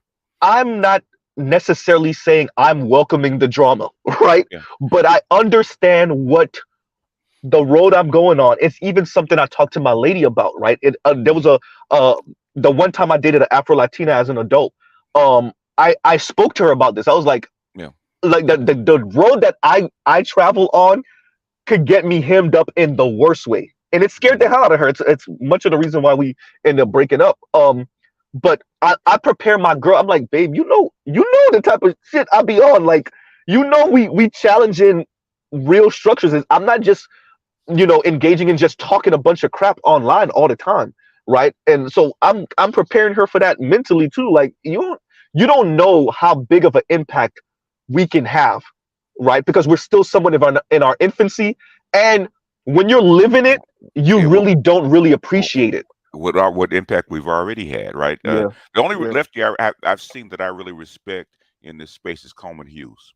He's the only one I've seen that I respected because he's actually talking real left shit, okay, Yeah, and talking to yeah, real people that actually make yep. impact, right? These other cats, man, you just, you're in it. It's entertainment. I understand bread tube Hmm. just lefty entertainment, okay? That's Yeah. what Well, yeah, yeah. It's taking little. It's our version of the Daily Wire type Ben Shapiro stuff. Yeah, it's yeah. It's lefty snark. That's not really Yeah. all it is. So I look at it, said this is just snark. Look at Kim Foster. I'm not gonna call her the B word. Okay. Please don't. I got her all the time. I ain't gonna call her the B word, but goddamn, we know what she is. You're upgraded Steph Cole. That's really all you are. Okay. Yeah. It didn't pass muster at Harvard. Okay. Yeah. And so you're using the fact that you got into Harvard, for a couple of years, didn't pass muster. You're gonna use that and flash it at people like you really did something. Okay. Yeah. Dr. J actually did a seminar, online seminar at Harvard with Harvard students, right? What he found out is that them niggas don't read either. Ooh, wow. So all these people are just pretentious now. Your biggest accomplishment at Harvard is getting into Harvard. Okay? Yeah, no, really. And at least for Harvard Law, I know they don't publish their grades. Yeah. I don't know about the rest of the school, but I know for Harvard. So if you pass people, you'll just be a Harvard attorney, and you get all the fanfare and all the accolades from that. But people don't know you was a C student. Yeah. Well, I know you need more than a C for law school, but still, people don't know you was extra average at law school at Harvard. They just know you Harvard Law, right? So I don't know if it goes like that for the main school also for the different programs, but yeah. Because a lot of they don't even come to see me, man. 'Cause I done embarrassed so many cats with degrees, man, because they don't know shit. But that's because we know, and I think we have them pegged right. We know that this is their space, and I'm okay with that. I just wish y'all would move out the way or do the work, is what I'm saying. Stop being in the way. You're in the way. What they want to come onto the Coliseum floor? Let them come. They ain't coming onto them. Kim Foster ain't coming to no Coliseum. The rest of them ain't coming up. They're cowards. She need to take our names out of her mouth then. Yeah. Otherwise, the black manosphere's money, sir. The black mentioning it. The black manosphere's money. We're gonna come see her if she keeps our name in her mouth. She keep on taking shots at Obsidian and then say she will describe Obsidian down to the T and not say his name. I'm like, bro, you a coward. Ooh, you a coward. We gonna come see her. Okay. We gonna come see her. Freaking. Ask Cynthia G. Tell her, ask Cynthia G about coming to see me. Okay. I damn near ruined Cynthia G's career. Black Manosphere had to come resurrect her. Okay. Man, like I said, these people. At least what I respect about Chrissy and Paris and Yanni, they tell you straight up, I'm about my money. I'm about my money, okay? And I ain't gonna let nobody get in the way of that. Kim over here pretending like she about black women and black women empowerment while you telling black women to bring back, we don't need these Negroes feminism. That's why I had y'all look up the money stuff earlier. They do need black men, loser. Chrissy need to take our names out of her mouth too, because I'm gonna tell you, I put it in the chat. Chrissy ain't nothing but a rejected D-boy jump off, okay? Thank you. Thank you. And we know that. That's why when she first came over here with Sarge Willie Pete, she was on the pro-black stuff and whatever, and she'll mention colorism. And she didn't date no educated lambs in college. She dated D-boys in college. Okay? Yep. Until the final D-boy she was with wanted to make her like a second wife. She didn't want that role, so that's how come she bounced. Okay, let me go to the educated lamb side. Okay. Right. Okay, so wait a minute. Why is it that they used to marry the D boys? They don't marry them no more now. What happened to that? The D boys don't marry them. What happened? What happened to the D boys' money once the Mexicans took over? Oh, shit! It dried up. It dried up. Yeah. I'm in LA, man. I lived through this shit. I remember the Passover after the riots. Okay, and after the riots, they put the money in the Mexicans' hands. They took it out of the black folks' hands. Okay, black folks had to get the dope from the Mexicans now instead of straight dope from the Colombians. Okay, that's what happened. Yep. Y'all like, share, subscribe, hit the super chat. We got BGS in. It was over fucking 30 years ago, man. Stop playing with me. Okay, that's what I tell cats on the street. Stop playing with me. Okay? Well, that's actually true because I was watching a clip of Peter Zealand and he said the same thing BGS just said. He said the Mexicans, they changed the drug game. They got everything sewn the hell up. They got the whole game sewn up.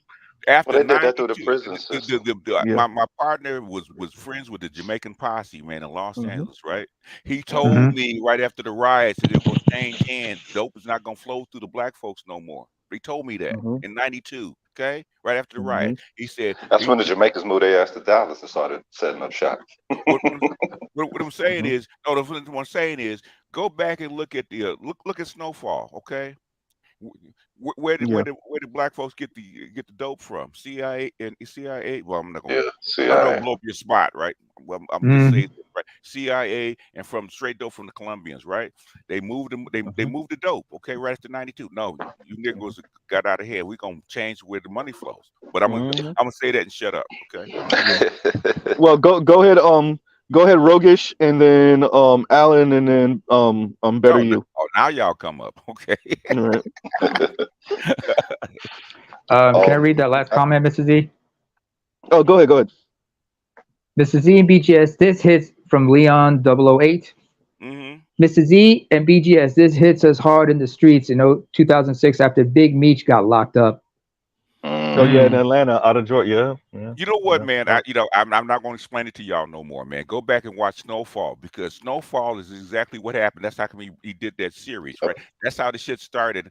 The Crips and the Bloods spread this shit all the way across the country. That's how it got started from California. Okay, they set up shop all over the country, right? Okay. Yeah. Before it was just in Miami, okay? Miami Yeah. Vice was where it first started. Just like Yeah. Miami's as big Facts. as it is. That's all drug money, okay? Yeah. Literally, our downtown area is drug money, y'all. I'm Yeah, not joking. yeah, like you said, Cocaine it was cowboys.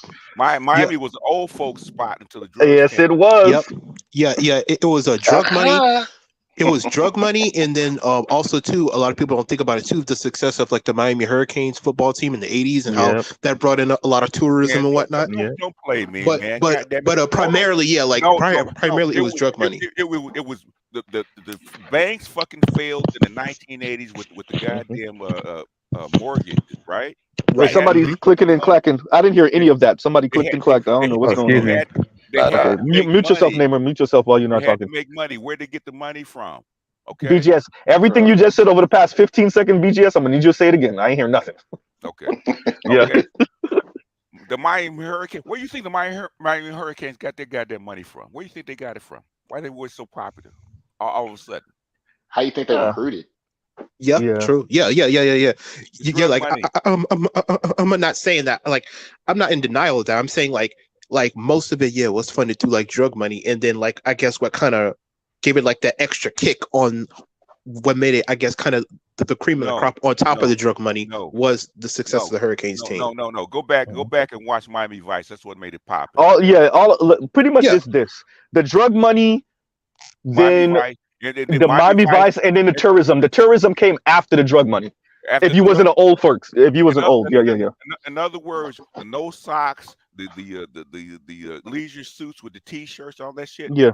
That's from Miami. That's drug money, right? Yeah. And then after that, what is it? Scarface, right? That's Yeah. what. Also, Miami was popping. Say hello to my All little that happened friend. after '84, because Cocaine Cowboys from '79 to '83. Yeah. In 04, I remember GTA Vice City. That is a great documentary. It'll go through everything BGS says. Oh yeah, Cocaine Cowboys. Yeah. Oh yeah. I saw both of them. Yeah, I saw both of them, 1 and 2, when they talk about Griselda Blanco. Yeah, when she moved to Cali afterward. Yeah. Before that, Miami was known for what? It was actually old folks. Retirement homes. Yep. Leaston was the biggest thing in Miami before that, right? Mm-hmm. Yawn. Miami was a sleepy backwater. Miami Vice made Miami cool. Okay? Yeah. BGS, how's it to see that shit again through Snowfall? How's it to have to see that in some kind of form or fashion like that through Snowfall once more? Because you remember your community before crack hit. A lot of black people don't remember that. What's his name? The character, okay? What's his name? That could have been Ricky. me. No. Ricky wasn't bust like that, okay? Okay, but the thing is that in the he actually blended two characters together, right? Basically, the character that you see in Snowfall, okay, Where's he bus? He's bus out to the valley. Okay, Right. he's a busing kid, just like I was. Okay, I came from the neighborhood that Ricky Ross came from. Okay, I was bused cross town. I could have been him. That's how come I know it's real. Right. Same white boy party, pool parties, and all that kind of stuff. Yeah, that's real. So I know It's it's a real. valley. Yeah. Let me read this real quick. And Tampa Bong says the left loves the young black community. No historical memory, right? And then Ite says BGS tax. Thank you both. And so yeah, so and the lack of memory from the I would okay. Let me actually They've been correct a little bit of that. brainwashed. Yeah, hey, that's what that. God damn it, BGS. That's what I was gonna go. Right. But no. That's exactly what I was gonna say. So maybe your everyday run of the mill black person. That's an argument you can have. But the Kims and the FD, oh no, they not know. They know. They know. They're being right? purposefully disengaged. Exactly. Because if they can throw philosophers in your face, and if they can throw historical figures in your face and all these quotes, they know. They'll mention some obscure quote from the 37th page of a book that anybody wrote back in the day. They know. They just don't care. They highlighted. They probably don't even remember the whole book. They just that part. Yeah. Right? How many times they throw a Bell Hooks quote in your face or a James Baldwin quote in your face? No, they know. They have another agenda and mission, and they're too cowardly to actually go at the power structure. They're not going at white women in academia, bro. They're not doing it. What is their mission, though? They're the white people in blackface Fanon talked about. So they're not trying to shift power. They're just in it for the loot. Then the power dynamics don't matter. They want to nest inside the power. They don't. Yes. Oh, that's a dog. Ooh, gross. That's a pet. What do you think? Wait, BJ, don't say it yet. Don't say it. All right. Say that again, Rogish. That's a dog, homie. No. There's another word you said, not just dog. What was the word? Thank you. But that is what they want to be. Did you ever see The Handmaid's Tale? No, I haven't seen it yet, and I remember the book though, barely-ish. Yeah, because I think it was a kid. Look at the movie, or look. You don't even need to see the whole thing. Look at the clips, right? Okay. Yeah. Black woman of the handmaid. Okay. Yeah. All right. As a matter of fact, I heard it was based off of black women. It was black women were They put it as white women in the show or the movie. I heard, but no, it was supposed to be black women. So I heard. I don't know how true that is. Yeah. Yeah. Well, yeah. Yep. And that go. So that's what we're talking about. They found their little niche, right? To like pretty much. And Big Kev said this. It's so true. Just see them as left leaning. Candace Owens. They're just left leaning Candace Owens, bro. That's all they are. They're just left leaning Candace Owens. Honor, though. I mean, she actually cares about the fucking power dynamic. If she on it, I mean, she lets you ride honestly. So it's like, yo, she don't. No. She look like she ride honestly to me, cuz. She's a shock jock. Yeah. For the right. that's all she is. Very much so. And you have to understand, like, you need the right needed Candace Owens. They need 94% of black women voted on the left, voted for Hillary Clinton in 2016, and then again 92 or 93% of black women voted for Biden. The right needs Candace Owens and Kim Klacik. Them. She provides her. What's her name? What's the white girl that talks all this shit? Who? She cares Tommy more about Lawrence? black. Yeah. And culture. Oh no! And culture. She speaks more black truth than what's her name does. The Candace Owens? Yeah. Yep. She had a black boyfriend.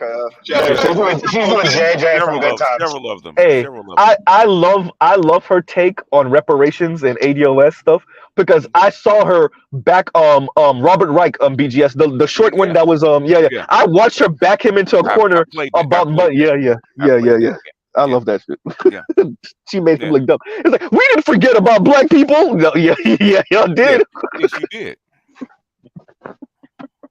Make it. When a right winger gets a point on the board, it's a point on the board, man. Like, yeah, I'm on the left, but if you get the point, you got the point. I mean, exactly. Where's FD Signifier's dissertation on reparations? I think You a too worried brother. about trans people to do No, anything no. about that. So that's when they start doing their whole oppression talk and Pan-Africanist talk. Like I watched another brother, what's his name, Ronsford James or something like that, Bahamian brother, and once we start talking that, they'll do a tacit like, yeah, it's not fair, and yeah, we understand that a lot of people in academia are black immigrants and their children, but so if he's Pan-African, what does he say about the BRICS versus the West? they don't got nothing to say about that. You're going way too far. What does he have to say about France and the CFA and the Francophone countries that have they don't have nothing to say. Wait, everybody, I need you. Wait, listen to this. That's the answer, BGS. That's the answer. Silence. Right, exactly. You know what, man? You know what? And this is, I'm getting tired. I'm getting too old for this shit, man. I love when an old person says I'm getting too old for this shit. Hey, it sounds like Die Hard. Exactly. I'm getting too old. Too old for these rebellious niggas that don't know shit. Pick up a motherfucking book or paper for a goddamn change, please. People don't read no more, BGS. Well, people don't read, cause people don't read no more. If listen to an audiobook. If you're a lefty, you don't quote Noam Chomsky at the very least. You're not a lefty, okay? They'll let me see, how often have I heard? No, they'll mention Noam occasionally, but that's not who their who they worship over there. Over there they worship bell hooks. Who else? They'll bring up Baldwin occasionally to beat black men up the head with, or maybe some white lefties that pissed them off. How about Wolf? Somebody. Richard Wolf? Hell no. Kimberly Crenshaw. Yeah, the brother I was gonna say, Kimberly Crenshaw. They're not. But if to bring up Richard Wolf, that would bring up economics, and that would expose them. They're not doing that. BGS. They're not bringing up no damn Richard Wolf. Hell no. They want black men to pay reparations to black women. Hey, say that again, please. They want black men to pay reparations to black women. That's what they're fighting for. Go ahead. Go ahead, They have to make us actually earn some money first, don't they? What we do? Yeah, for real. Shit. What did you do? Wait. Why do they want you to pay? Wait. Who's asking that? Rogish, that's you? Yeah.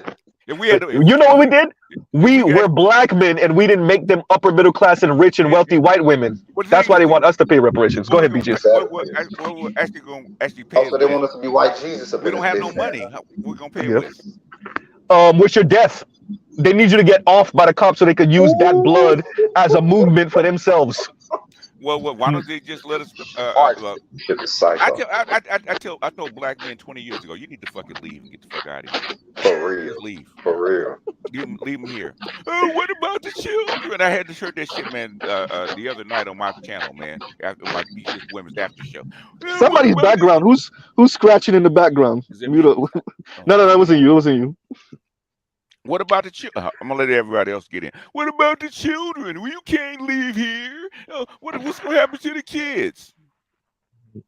True. The black boys that can't read. Wait. Well, BGS. Yes, sir. We're dealing with a new brand of black women. What kids? Y'all not having no kids like that no more? What kids?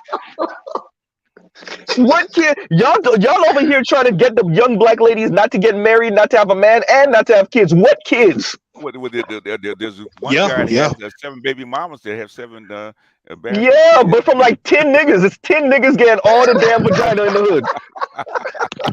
Not to mention some of those kids got green eyes from that white dude. That one's got red hair from that Irish. Y'all got kids. One mama have kids that will span the damn rainbow. You got the freckle redhead kid, and then you got the dark skinned brother. You got the Chicano right there. Latino kid with the good hair, huh? You see what you got a kid from wait. You got a kid from Habib at the corner store. You got a kid from drunk ass old Mr. Harry, the 55-year-old white dude. Then you got a kid from the wannabe rapper from down the street. Then man, come on, man. Yeah, I was about to say, you gonna make it. Is this the admixture that we're projecting as possible in the future? Is it I like this question. There's a whole bunch of mixed kids and a whole bunch of black women at the pediatrics office with blown face. Wait, one at a time. It's it's funny, but it's messed up at the same time, because if we know that the population is going down around the developed world, right now it's really looking like the whole damn globe. But the population is you got to know the population is going down for Black America also. And what you're hearing is from the intellectual class of Black America, particularly the Kim Fosters, and even though Yanni's not really part of that intellectual class, but the Yannis of the world, they see it as a good thing. But for them, it's the way they intellectualize it, right? Like, Black men didn't build us Wakanda, so we ain't gonna have their babies. That's where Cynthia G come in. Abort Black male sons. What's the point of having them if they're not gonna make us rich white women? What happens if you abort Black male sons? What's going to happen? What's going to happen? You got Black daughters that's just out here by themselves. By themselves. In other words, you will make the ratio even worse than it is now. And they're going to be the bust down for white men even more. But I guess that's a good thing. Go ahead. Because since maybe we should all just get with Asian bitches, since we do got that shit in common where each of our people try to say exterminate the motherfucker. You know what I mean? I have to say one thing about that, Rogish. That's right with Asian bitch. Hey, bitch, we just as traumatized as y'all is. Come on, bitch. Mr. Z? Go ahead. First of all, by the way, I forgot to mention. We keep forgetting to do that shit. Anyway, fuck your backseat. Where's Toya when you need her? I know, right? She's somewhere. She's a little intimidated because all this madness up here. Toya out blow off me now. I can't even do. I can't even. Yeah, she hit it. I said, damn. She right. Wait, get up here, Toya. Come on up here. Right. Come on, but go ahead, Naaman. You were gonna say. Go ahead, Naaman. What I was gonna say was, like, you guys mentioned the passport pros. Everybody talking about going to the Philippines. Last time I checked, Sweetie is half Filipina. Is she? So yeah, okay. Mom's Filipino. Yeah. So I'm thinking motherfuckers might want to reconsider, because if you have a daughter by one of these chicks, you got to think I got a potential pain in the ass up here. I mean, I saw a video on Madagascar. I'm not gonna lie to you. What? Madagascar, Afro-Polynesians. The Afro-Polynesians. Blood mixes the best to make children, and we already know Black and white is a little bit fucked up, but I don't know about Filipino and Black and whatever. You know what I mean? What, you've heard of white people with sickle cell or some shit like that? Is that what you're trying to say, Rogish? Nigga, mixed California, this country, Philippines, within the America. I've got Filipinos in my family. America, they have a schism that nobody else got. Yeah, I mean, like that. I think having white, Black, mulatto mix, particularly in the Western context, so America, Canada, Britain, I agree with Rogish, because the power dynamic and the schism between white folks and Black folks generally, that child is a walking that. So it's different if the kid is mixed Black and Latina, or Latino, it's mixed Black and Asian. That's somewhat of a difference, but Black and white, yeah. I was about to say, I'm gonna say this, because I gotta hop off here in a few minutes, man. But go ahead. In regards to all that whole sword divestment talk, anybody that is a student of history knows that it's an empty threat. Anybody that knows that if you actually try to trying to throw themselves at white men, the majority of them are just going to end up being bust downs anyway. And the small percentage, and the small percentage of ones that succeed. Small percent to succeed. Okay. Go ahead. Small percent. Those women are gonna pretty much tell you it's like, pretty much the same quote unquote pick me mammy behavior it would take to attract an upperly mobile Black man. It's the same type of behavior that it would take to attract a white dude. As far as you gotta self-maintenance, self-love, self-compassion, having that self-respect. Because if you come in here with all that groveling and white male worship, they're gonna not only reject you, but they're gonna turn you out. You know what I mean? You're gonna attract the worst types. You know what I mean? So even the ones for the small percent that succeed, they're gonna pretty much tell you no, you gotta have a wife mentality. So this is true. If the ones that are pro-Black are usually pro-Black after they white. If 50% exactly of Black, said that before. Black kids, 15% of Black kids are already born actually fired by other men outside the Black race. They already are swerving. Yeah. But like let me read this comment real quick, you guys. Let me read this comment real quick. And Spain Man says, y'all like, share, subscribe, hit the super chat. Spain Man says, Z gonna have to sample Toya's blow off to use in his intros like Maybach music. So Rick Ross with Maybach music, it says Maybach music, but it's a sample. So if you know, it's funny. It's actually really funny. Joke. But go ahead, Big Ken, finish you up. You gotta sign the royalty checks. Right? But yeah, I'm but yeah, gonna have like, to, but I'm yeah, have to get that's the Toya on reason why. contract. Yeah, like you said, you know, the worst thing that the pro-blacks and the feminists and the swirls, the worst thing that they want to hear, the one thing that they don't want so-called black men to say is be like, you know what? You're right. We haven't built a nation for you. We ain't shit. You know what? The community's yours. Go date white men, and I'll pray for you. They don't want us to say that because essentially, it's called passport bros. They've already yeah, exactly. Yeah. Exactly. They don't want us to say that because essentially, telling them to just go date white men and be happy is like saying, "May the odds ever be in your favor when it comes to the Hunger Games." That's pretty much what it's like saying. It's like, hey, good luck. Once you started saying, Big Kev. "May the odds be forever," I already knew where you was going. Yo, Big Kev. Excuse me, Kev. Since you're gonna be the first to say that thread, all I know is somewhere down the low, I'm probably gonna see you on a plane, and the flight attendant's gonna be saying, "Thank you for flying in Ethiopian Airlines. We're about to land at Menelik II at Addis Ababa Airport, and we hope that you enjoy your stay here." Exactly. No, I mean, like, in fact, I'm sorry, but since we talked about them throwing themselves to white dudes, bitch. Oops, I wasn't supposed to say that. My dear, you realize you got to hysterical switch up though. Shut up, Rogish. Anyway. Oh, by the way, before I continue, better you. Thank you for the $5 for the brothers dealing with misandrous like Bobby's mom, Kim, and the others. Y'all in our prayers. Amen. First of all, well, it is Sunday. Better you think that's funny because Better you says, you know what he means by Bobby's mom? You know who he's talking about? No. Anybody? I know Cynthia G. Bobby's mom, Bobby Wall's mom's voice. Remember, y'all ever heard me? If y'all listen to how she sounds. She sounds like So if y'all remember the cartoon from what that was the late '80s, early '90s, where he'd be on the tricycle and how his mom sounded. That's how Cynthia G sounds. That was funny. Wow. Better you. Bobby's. That was you mean funny. Howie Mandel? Howie Mandel. Yeah. Howie Mandel. Okay. Yeah. Listen to Cynthia G now. But listen to Cynthia G now and tell me you're not gonna laugh every time she open her mouth. That's fucked up. But as I was saying, Indigo said, "Don't you know?" Right. Yeah. Don't you know? But as I was saying, go ahead. About all these black women saying, we throw themselves against to white men. I said, first of all, you got to compete with other women of other races. But then again, you got to compete with other black women from other parts of the world, and some of them know how to be wives. And the white dudes consider them better, more exotic, because they come from exotic cultures. Well, how can I put it to you like this, right? So imagine, After this, I'm gonna get Better you and y'all because Better you haven't said anything, and Alan hasn't said anything. Okay, wait. Yeah, I'm gonna say this last point. Bobby. One time. Yeah, sorry.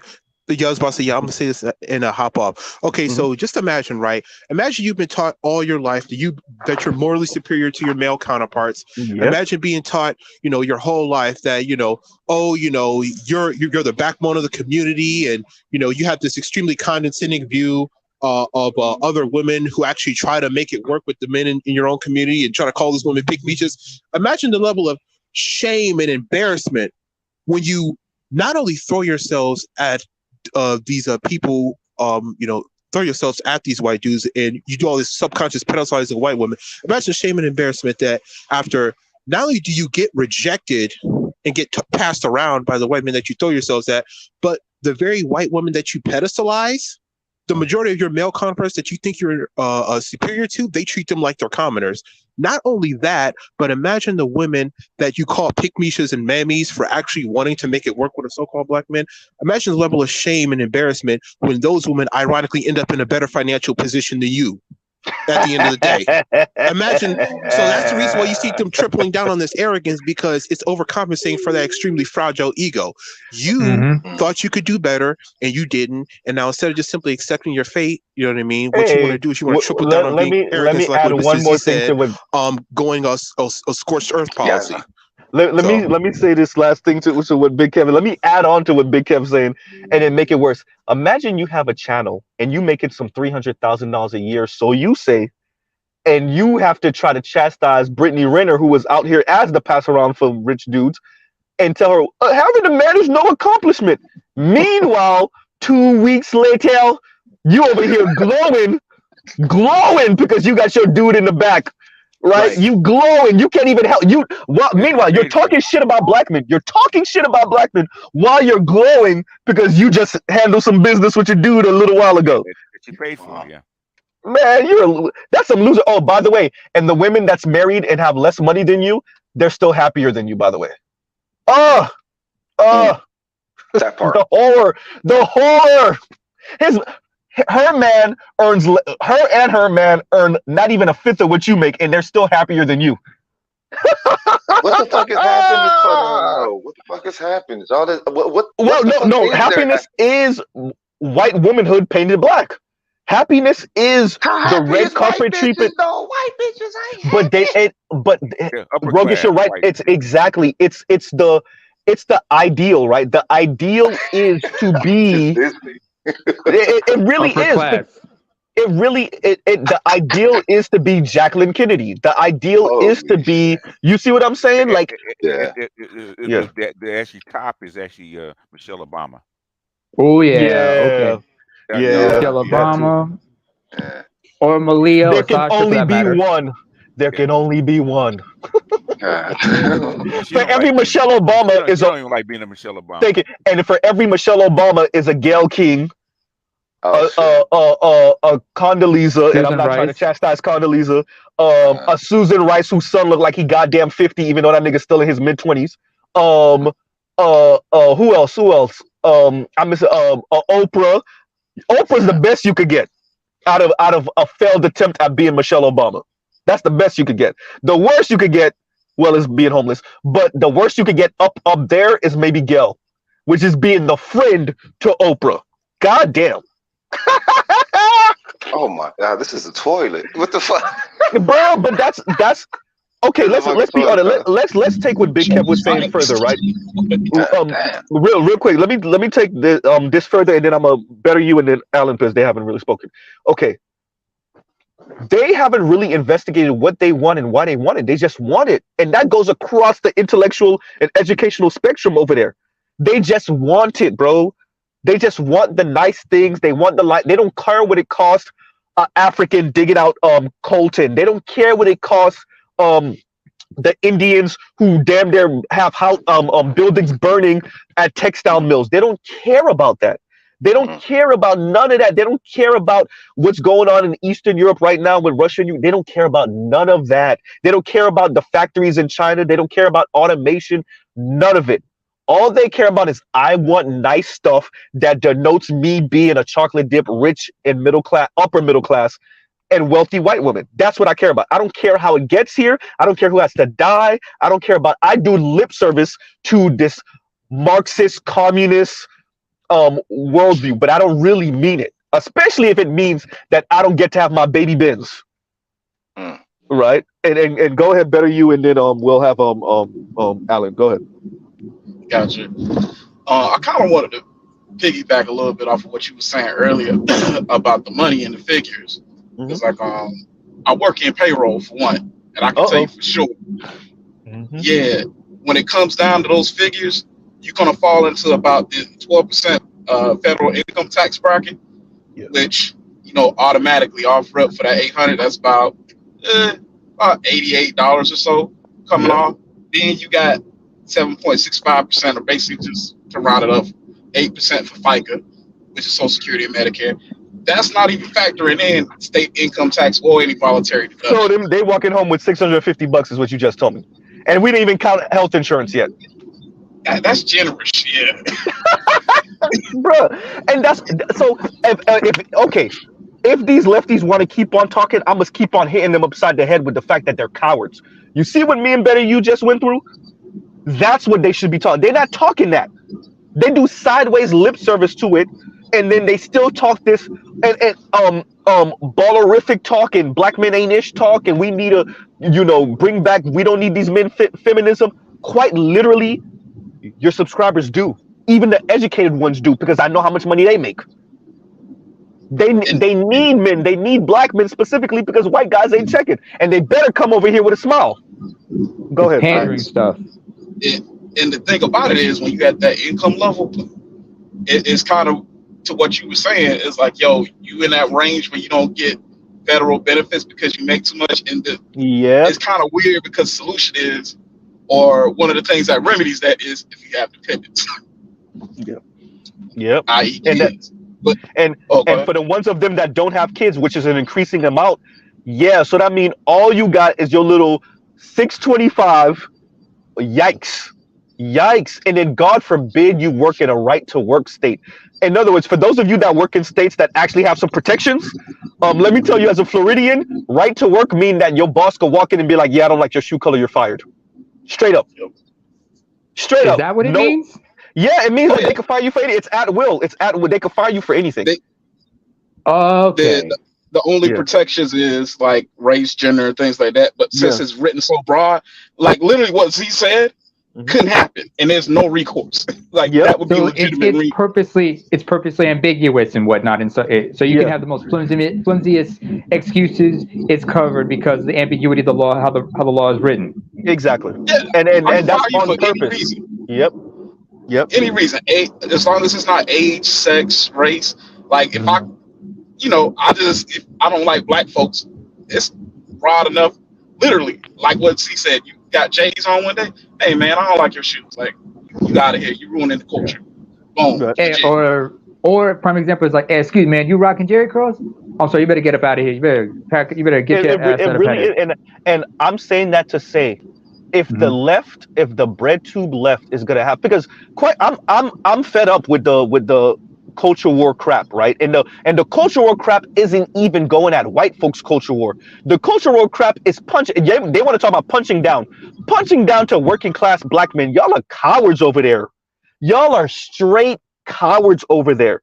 Y'all punching down the working class black men instead of getting at them white women that hold the purse strings and them white men that steal their deans, even though they half-ass as fuck, and y'all know they are. And the other thing of it too is, because I know a lot of times people will go and Google certain stats and they won't have context, and it'll make it look really misleading. Because like I think it actually was the other day I was on Shay Sade's stream, because I know what the individual incomes are and what the household incomes are. Yep. And when you Google like black individual household income, you get like 48K. You Google a black male individual income, it's like 43, 44K. And what that goes to show is like, yo, like we really aren't coming together, because the next demographic is like a good 20K above us. Let me say that in other words, better you, because all the BS they talking over there. We're the ones making the money. Number one. Facts. Number two, you need us. Number two. No, I'm not saying that as a backwards way of begging and like gaslighting. No, like you really do though. I mean, like no jokes. Number two. Number three, we would actually be in the game if we were together. But you know, your coward ass lefty intellectuals too busy waging war on working class black men. And so we ain't coming together. And then you got your culture warriors on the other side, the Yannies and Chrissies and them, too busy telling y'all to go chase after white dudes and be their jump off, to actually tell you how much you actually need us. Shout out to all you 23-year-olds that subscribe to Yanni and Chrissy in Paris. Good luck on that. Go ahead, finish up, Billy. Yeah, that's fine. And the thing of it is what it is. When it comes down to it, like you were saying, we do need each other. And we do, if we were to come together, like that figure would be so much higher. But when we have these conversations, I feel like over here there's a lot more nuance. Whereas from say for instance, Kim or Cynthia G, it's going to come from the standpoint of either you're doing really well and you're just unattainable, you've made it to Mount Olympus, or you're trash, and there's no in between. And the whole thing of it is, most people somebody's background. Go ahead, finish. Most people are average. Yep. And the whole thing of it is, go ahead. No, my apology. I'm gonna let you finish up, better you. That's another thing. So I need to start stressing that. I'm gonna do my very best to remember to say this over and over again. These people don't want to say that now they're your class enemies. They gotta have you on the culture war thing so that y'all unite around black men ain't ish, instead of telling you, yeah, I'm making money now, and I can survive without these Negroes, but you can't. So Chrissy's gonna keep y'all on the BS. Yanni's gonna keep y'all on the BS. Paris is definitely gonna keep y'all on the BS. And all of these, because like I said to y'all before, Mahogany Pinks kind of slipped up and said she's somewhere in academia somewhere, right? Kim Foster is gonna keep y'all on the BS because it's keeping you on. We're all black women, so we all have these similar experiences. Even though I was raised upper middle class and I went to Harvard and I've been making money and now I make $300,000 a year, they're gonna keep you on the wheel without you actually investigating. Wait a minute, yeah, you're a black woman. I'm a black woman. But bitch, you make $300,000 a year, and I'm making 30, if even, right? So like, it's the we're gonna stay united over the black men ain't ish thing instead of you really sitting down and realizing how much I'm your class enemy. Particularly, I mean, exactly. Kim Foster has kind of alluded to it a little bit, but Yanni, Chrissy, and the rest of them, they don't want to have that conversation because it's gonna get ugly real fast. They don't want to have the conversation about how they're the class enemy. And that's why you hear elitism come from them all the time. You hear elitist BS come from Chrissy. Paris in particular, you hear it all the time. Right? And that's why I'm saying it out loud. Like, I'm the type of person that tell you, hey, you know you're going the wrong way, right? You sure? All right. I'm going to just be in the backseat all the whole ride being like, nigga, we going the wrong way. Nigga, we going the wrong way. You know we going the wrong way, right? Yo, so why don't you just get out the car? No, understand. No, you're missing the example, Neymar. You're missing the example. The reason why I'm saying that is to say somebody needs to do it. I understand that other brothers in the black manosphere, you know, that's not their forte, or they don't want to expend that type of energy. I understand, and I agree. But exactly, and somebody has to be like, you know, you're gonna hit that wall, and when you hit that wall, you're gonna regret listening to those people in your 20s and 30s and having them psychologically amp you up to be where you are now. So even if you become financially successful, even if you earn some 75 grand in the next 2, 3, 5 years, you're gonna put yourself where Tracy Ellis Ross is right now, right? Ooh, that's what you're gonna do to yourself, right? You know, that's one way to look at it. So better you finish up, and then actually let me read this real quick. Actually, let me read the super chats real quick, and then better you. So Big Kev says, thank you for having me up, Z, and you're welcome. And Elkston, I'll say, says, been a fan of yours since BGS Hangouts. What is your source of X weeks later? So that's like a SpongeBob quote. When you hear me say 10 hours later or 5 weeks later, that's like SpongeBob, right? SpongeBob said, yeah, exactly. 5 weeks later. And if you hear me say it like that, that's me like imitating like SpongeBob type of thing. And the last comment I wanted to highlight for a little bit is Kareen, and Kareen says, it's so sad that we have all of this information at our fingertips, but we rather live in delusion and fantasy. And that's pretty much what I'm saying right now. We have all of this information, and I think the side of the game that's black men ain't ish, whether it's on the intellectual side or more on the kind of pop culture-y side of it, they really haven't appreciated that you realize that black men got a microphone now, right? And we don't have to go through the white folks like y'all been going through them for the past 40 years. It's gonna look really ugly really fast because we've only been having this conversation for what, 8 years? 7, 8 years? Maybe 10 if you want to be nice. Yeah. And look at the changes already between Manosphere 1.0, 2.0, and whatever we're in now. Right. Look at the changes already. Y'all don't know what to do with yourself. Y'all had 5-decade head start. We managed to pretty much close the gap, not so much with the resources yet, but with the rhetoric in a decade. And apparently it was a house of cards, but that's the thing. Yeah. It wasn't really standing on that. Suck it up, Cupcake. Yeah, right. Let me let Better you finish up, because I did cut him off, and then we'll circle back around to Alan, BJ. Oh yeah.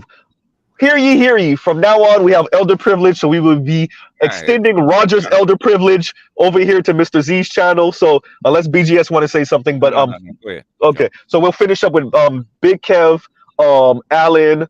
I know Rogish was trying to say something, and then you could come in afterward. Neymar. BGS can go in front of me. I'm at the store. Oh, let me go after. No, I'm on mute. Okay. So go ahead, Better you, and then finish up. Can I go after? Yeah. Okay, gotcha. Okay. Just to kind of wrap everything up, though, it's one of those things where empirically with the numbers, it tells a completely different story than what a lot of these talking heads are saying. And at some point, you got to grapple with reality. Like that paycheck is slapping you in the face every 1st of 15th. Like right, April 15th, the tax man coming. Fuckboy Joe coming for that tax. Like, you know, like reality is, you can't outrun it. Yeah, and it's he's medieval with the taxes. He's medieval with it. He's the one that knock on the door, hard as hell. Hey, where's my shekels? Listen, just a sidebar to that. I just did my taxes a few days ago. I fucking hate taxes. Hey, bro, I'm okay with taxes. I just want to know what is it going for, because I don't want to hear nothing about no golden toilets. If we're fixing the potholes, if it's going to the schools, if it's going to, you know, put up new stop signs or put the paint for the school, the slow section for the school, right? That's different. But if we using it to go help the Ukrainians save off their country because the Russians said, nigga, we told you no and we meant it, I'm not with that. Right? I don't want my taxes to go to that, but I'm definitely okay with my taxes going to, even if we're going to spend money helping somebody out in another country with no strings attached. You know, that strings attached, that mean that you're going to let LGBTQ shit start going around in your country. Oops. Right? And I'm okay with that. Right? But yeah, that's not what's going on with our tax dollars. But I'm with you. I know they're going to, oh my God, I know my tax is going to tell me, oh, you thought you earned this. Actually, we took all of this from you too. Right? So yeah, but go ahead, better you and yeah, bro. I know it. I know it's gonna look ugly. Go ahead. And I'm in Florida, and we got like one of the lowest tax rates too. But go ahead. Yeah. Oh, you good? I'm done, man. I'm done. Okay. So Alan, you next up. And then Rogish, and then Namer. Go ahead, Alan. Someone can go before me. I'm at the store real quick. Okay. Rogish, go ahead. I'll go before him. Okay. Go ahead, Rogish. No, somebody said that. Go. No, who was that? Who said that? Oh, Lee. Yeah, my bad. Lie. Go ahead. Go ahead, Ryan. My bad. I thought what's his name was gonna go. No, you gotta go. Somebody go. I love the courtesy, by the way. I love the courtesy, but go ahead. Well, let's talk about the money, right? Because go ahead. Even factor in the people that don't have any income, right? Which is like half the country. That's like half the country, BGS. 20% of single black men of all ages don't have any income. They don't even factor those people in. How about the women on welfare, or the women with whatever assistance that they're actually on, right? Yeah, we actually don't count those people. Majority of men are white. We affected all these people. Okay, the average wage, the median wage goes way down from 30,000 down to 20. In fact, 40% of people make less than $20,000 a year. Majority of homeless men are white, by the way. Yeah. But what they are, that's a function of their numbers. Numbers, but by percentage. Mm-hmm. Yeah. And the reason why this, like I said, I'm gonna start stressing this more and more, emphasizing this more and more, is because you cowards would much rather talk how black men ain't ish than talk about this money. And I know because I listen to y'all, right? So I listen to y'all, and what I don't hear is the money talk, which let me know you're afraid. So you know black men ain't gonna run up on you literally physically. We might run up on you on YouTube on something, but we're not gonna be on your door. You know the alphabet boys might be on your door. Or you looking to be sponsored, or you looking for, shout out to whoever did somebody did Skillshare ruin YouTube, but you want that sponsorship from Skillshare. You want that sponsorship from Raycon. Shout out to Ray J. You want that sponsorship, right? So you make sure not to step on any toes, and you just talk about black men because that's been sanctioned by the state. You could talk all the crap you want about black men. Y'all are cowards.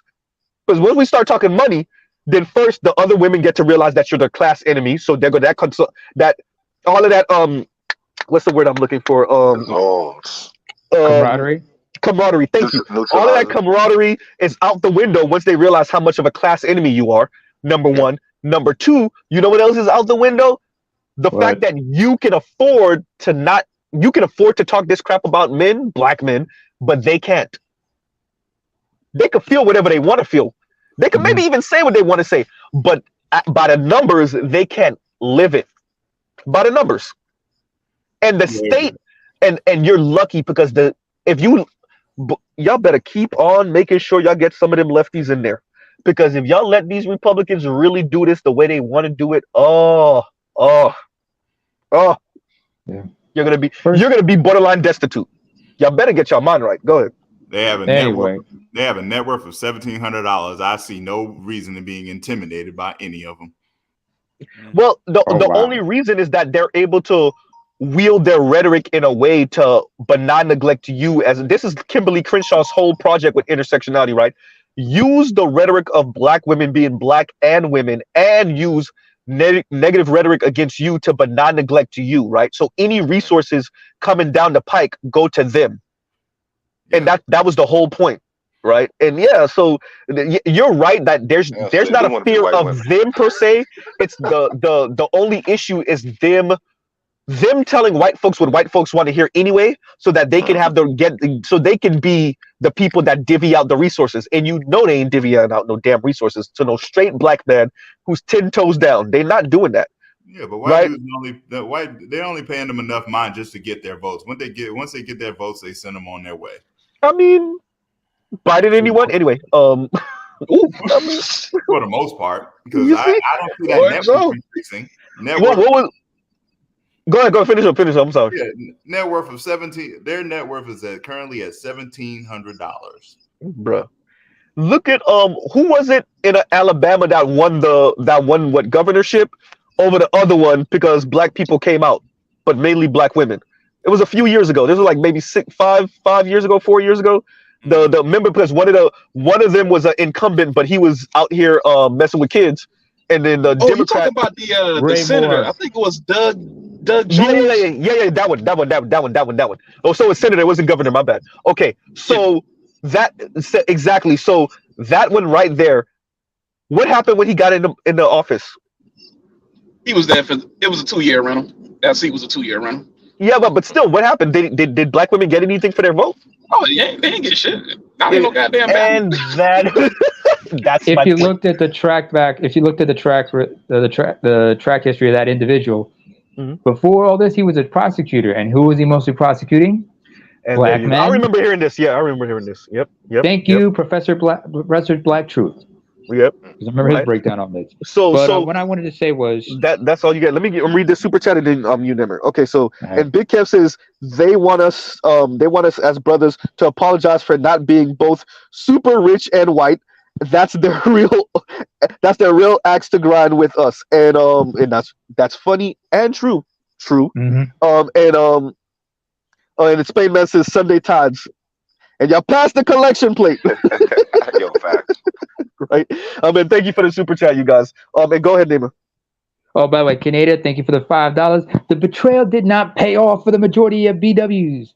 Exactly. As it did for the majority of WW. But the BW still gotta sell it. Of course. And Nima, before you go, because I want to something Canada said, and shout out to you, Canada. Let me tie that to Martin Luther King and the Poor People's Campaign and BGS and the rest of us that know anything about this know. Much of the reason why he was on that is because he realized that, and like BGS and me had this conversation before. Wait a minute, y'all Negroes really ain't gonna do shit for the rest of the niggas? Oh yeah. Oh, okay. So now I gotta start switching this up and speak in class even more, right? So going to what Canada said, yeah, the black elite women, the handful of them, right, and their predecessor, well, their descendants, their intellectual descendants, they're running out the back door with the money. That's what I keep on saying. They only got culture war stuff against black men. That's all they got.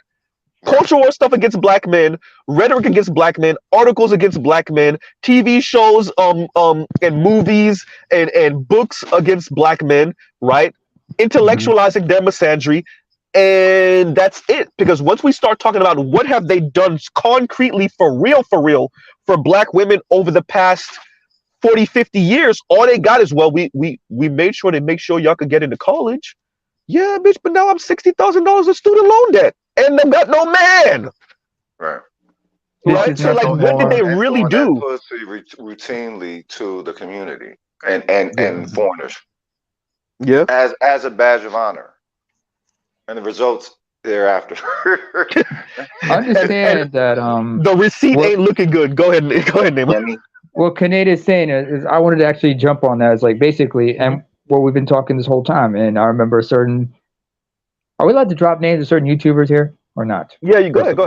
Yeah, go ahead. I remember Tommy Sotomayor talking about like how white feminists look down at black feminists because you were just co-opted. You were willing to be co-opted. You just mad about your cut of the tape, your cut and all of it. Secondly, it's like like you said about like keeping this alliance thing. There's a reason. Nemo, you're no way connection. I don't know what's going on right now. Can you hear me now? No, yeah, go ahead. Oh, sorry, it's my headset. Yeah. But understand, folks, among women, regardless of race, there is this concept of the frenemy.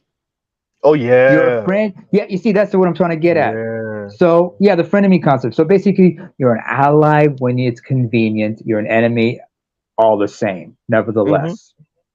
That's the thing we point. Oh, by the way, they do that with each other. Facts. Yeah. Yeah, I mean that's why that's why like I remember Dante Nero, the surviving friend of Dante Nero, surviving friend of Patrice O'Neill. Mr. P. Yep. That was Patrice. But Dante, he said like when he talked about like that show called Bro Code and shit, he said, first of all, among women, there's no bro code wrong women. It's what I call bitch politics. So with that being said, and Z, when we talked about earlier, when you said about that whole, you see a guy with a truck or large or big car, in the UK, in Australia, New Zealand, when they see that, if it's a guy undesirable, especially I remember in a certain car commercial, they didn't have to say. They just did the hand thing, the finger thing. No. They just looked at each other with their fists balled up. They they just stuck out their pinkies and started wagging it. Yeah. Overcompensating. Yeah. But like I said, this is this frenemy concept because you are trying to co-opt other people and trying to use each other as tools. And some of these B-dubs fail to realize it's like they don't look at you like that. And understand each group, the way they punching down on everybody.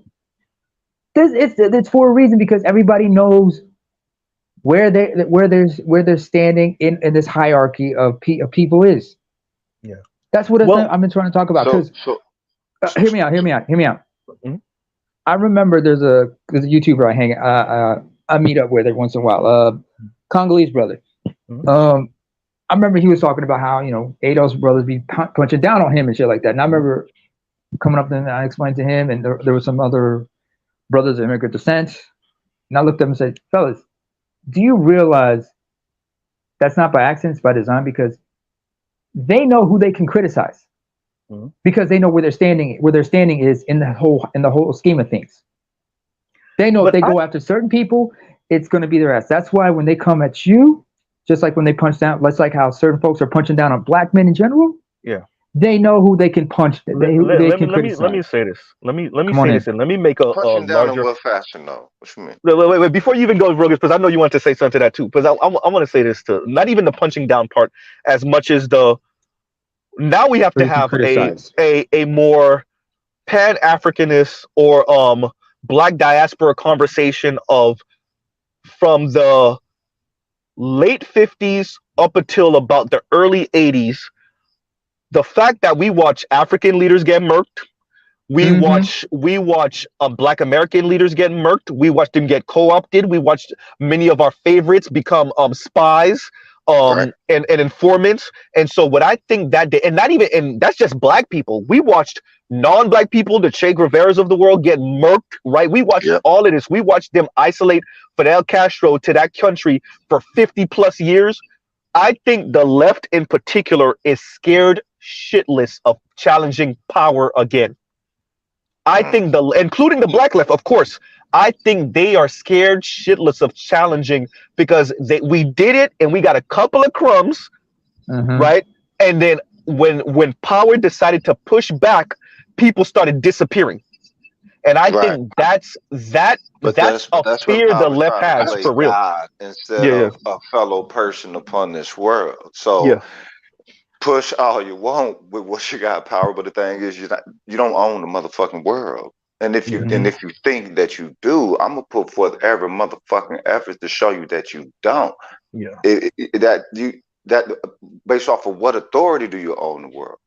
Yeah. Just because you say so, all right, I'm gonna say I own this motherfucker, right. and I'm gonna try to imagine what the fuck I need to own it. All right, well, where's the right and the wrong or whatever within this? My only thing is, once a motherfucker tries, they step on you to try to say that, yo, you're nothing.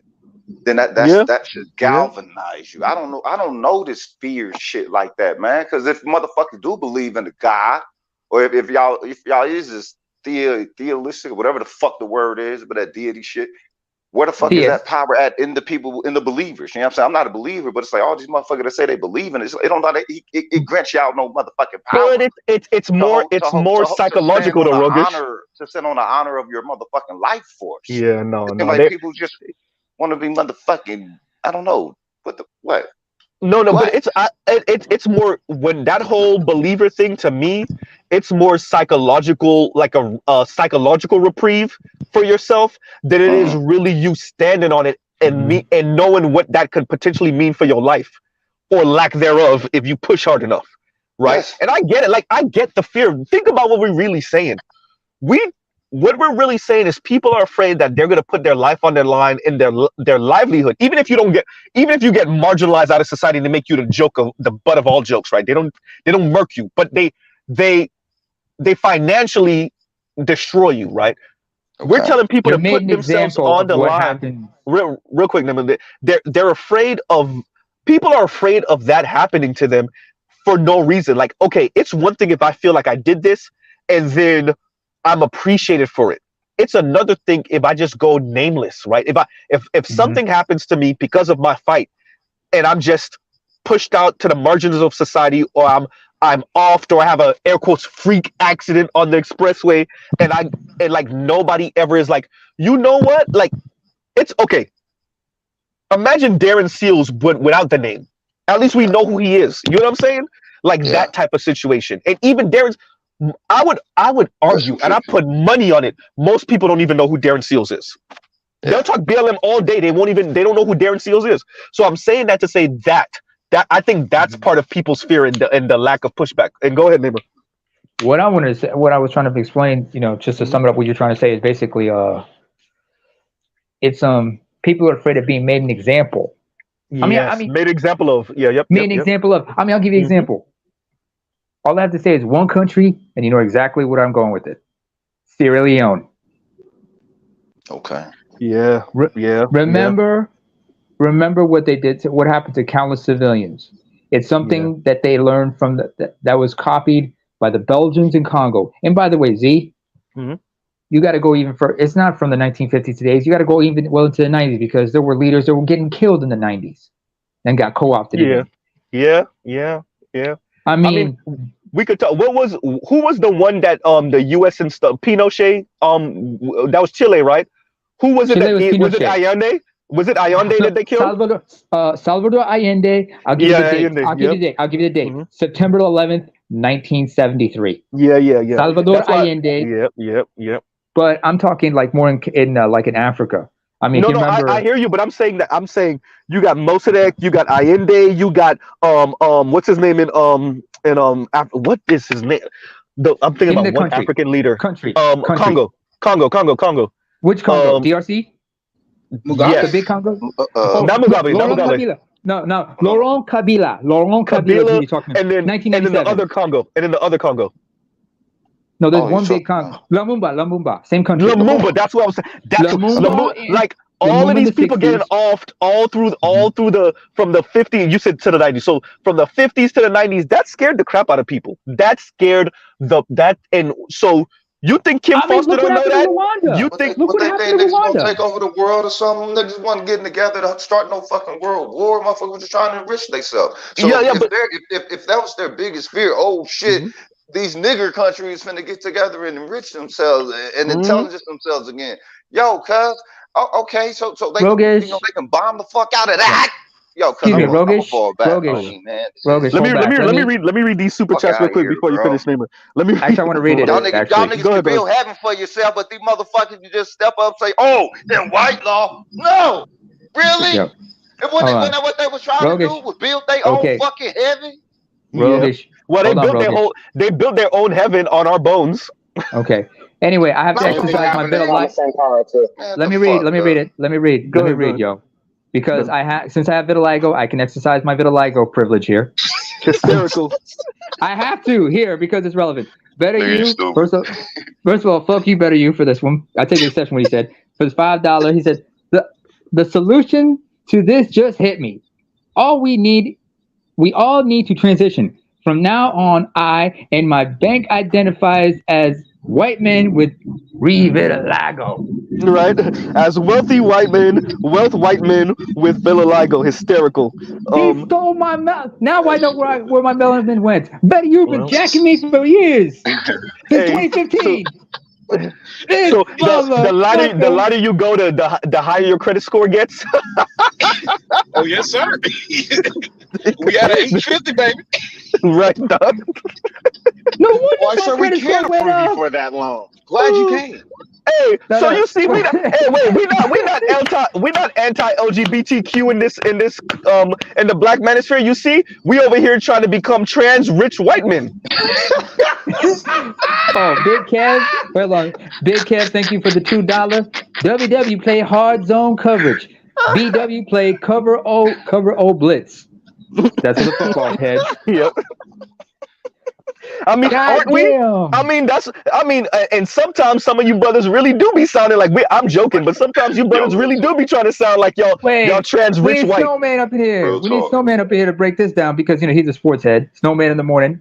By the way, y'all need to check his show out for 8 a.m. Monday through Friday, 8 a.m. to 10. Oh, AL asked for the link. I ain't even. My bad, AL. I did not see that you asked for it. My bad. Trell Bentley, thank you for the $2 for my tardiness. Oh, come on in. Yeah. Oh, yeah. Alan came back up. My apologies. Okay, so go ahead, Alan, because I know you were in the store earlier. You couldn't speak. Yeah, I was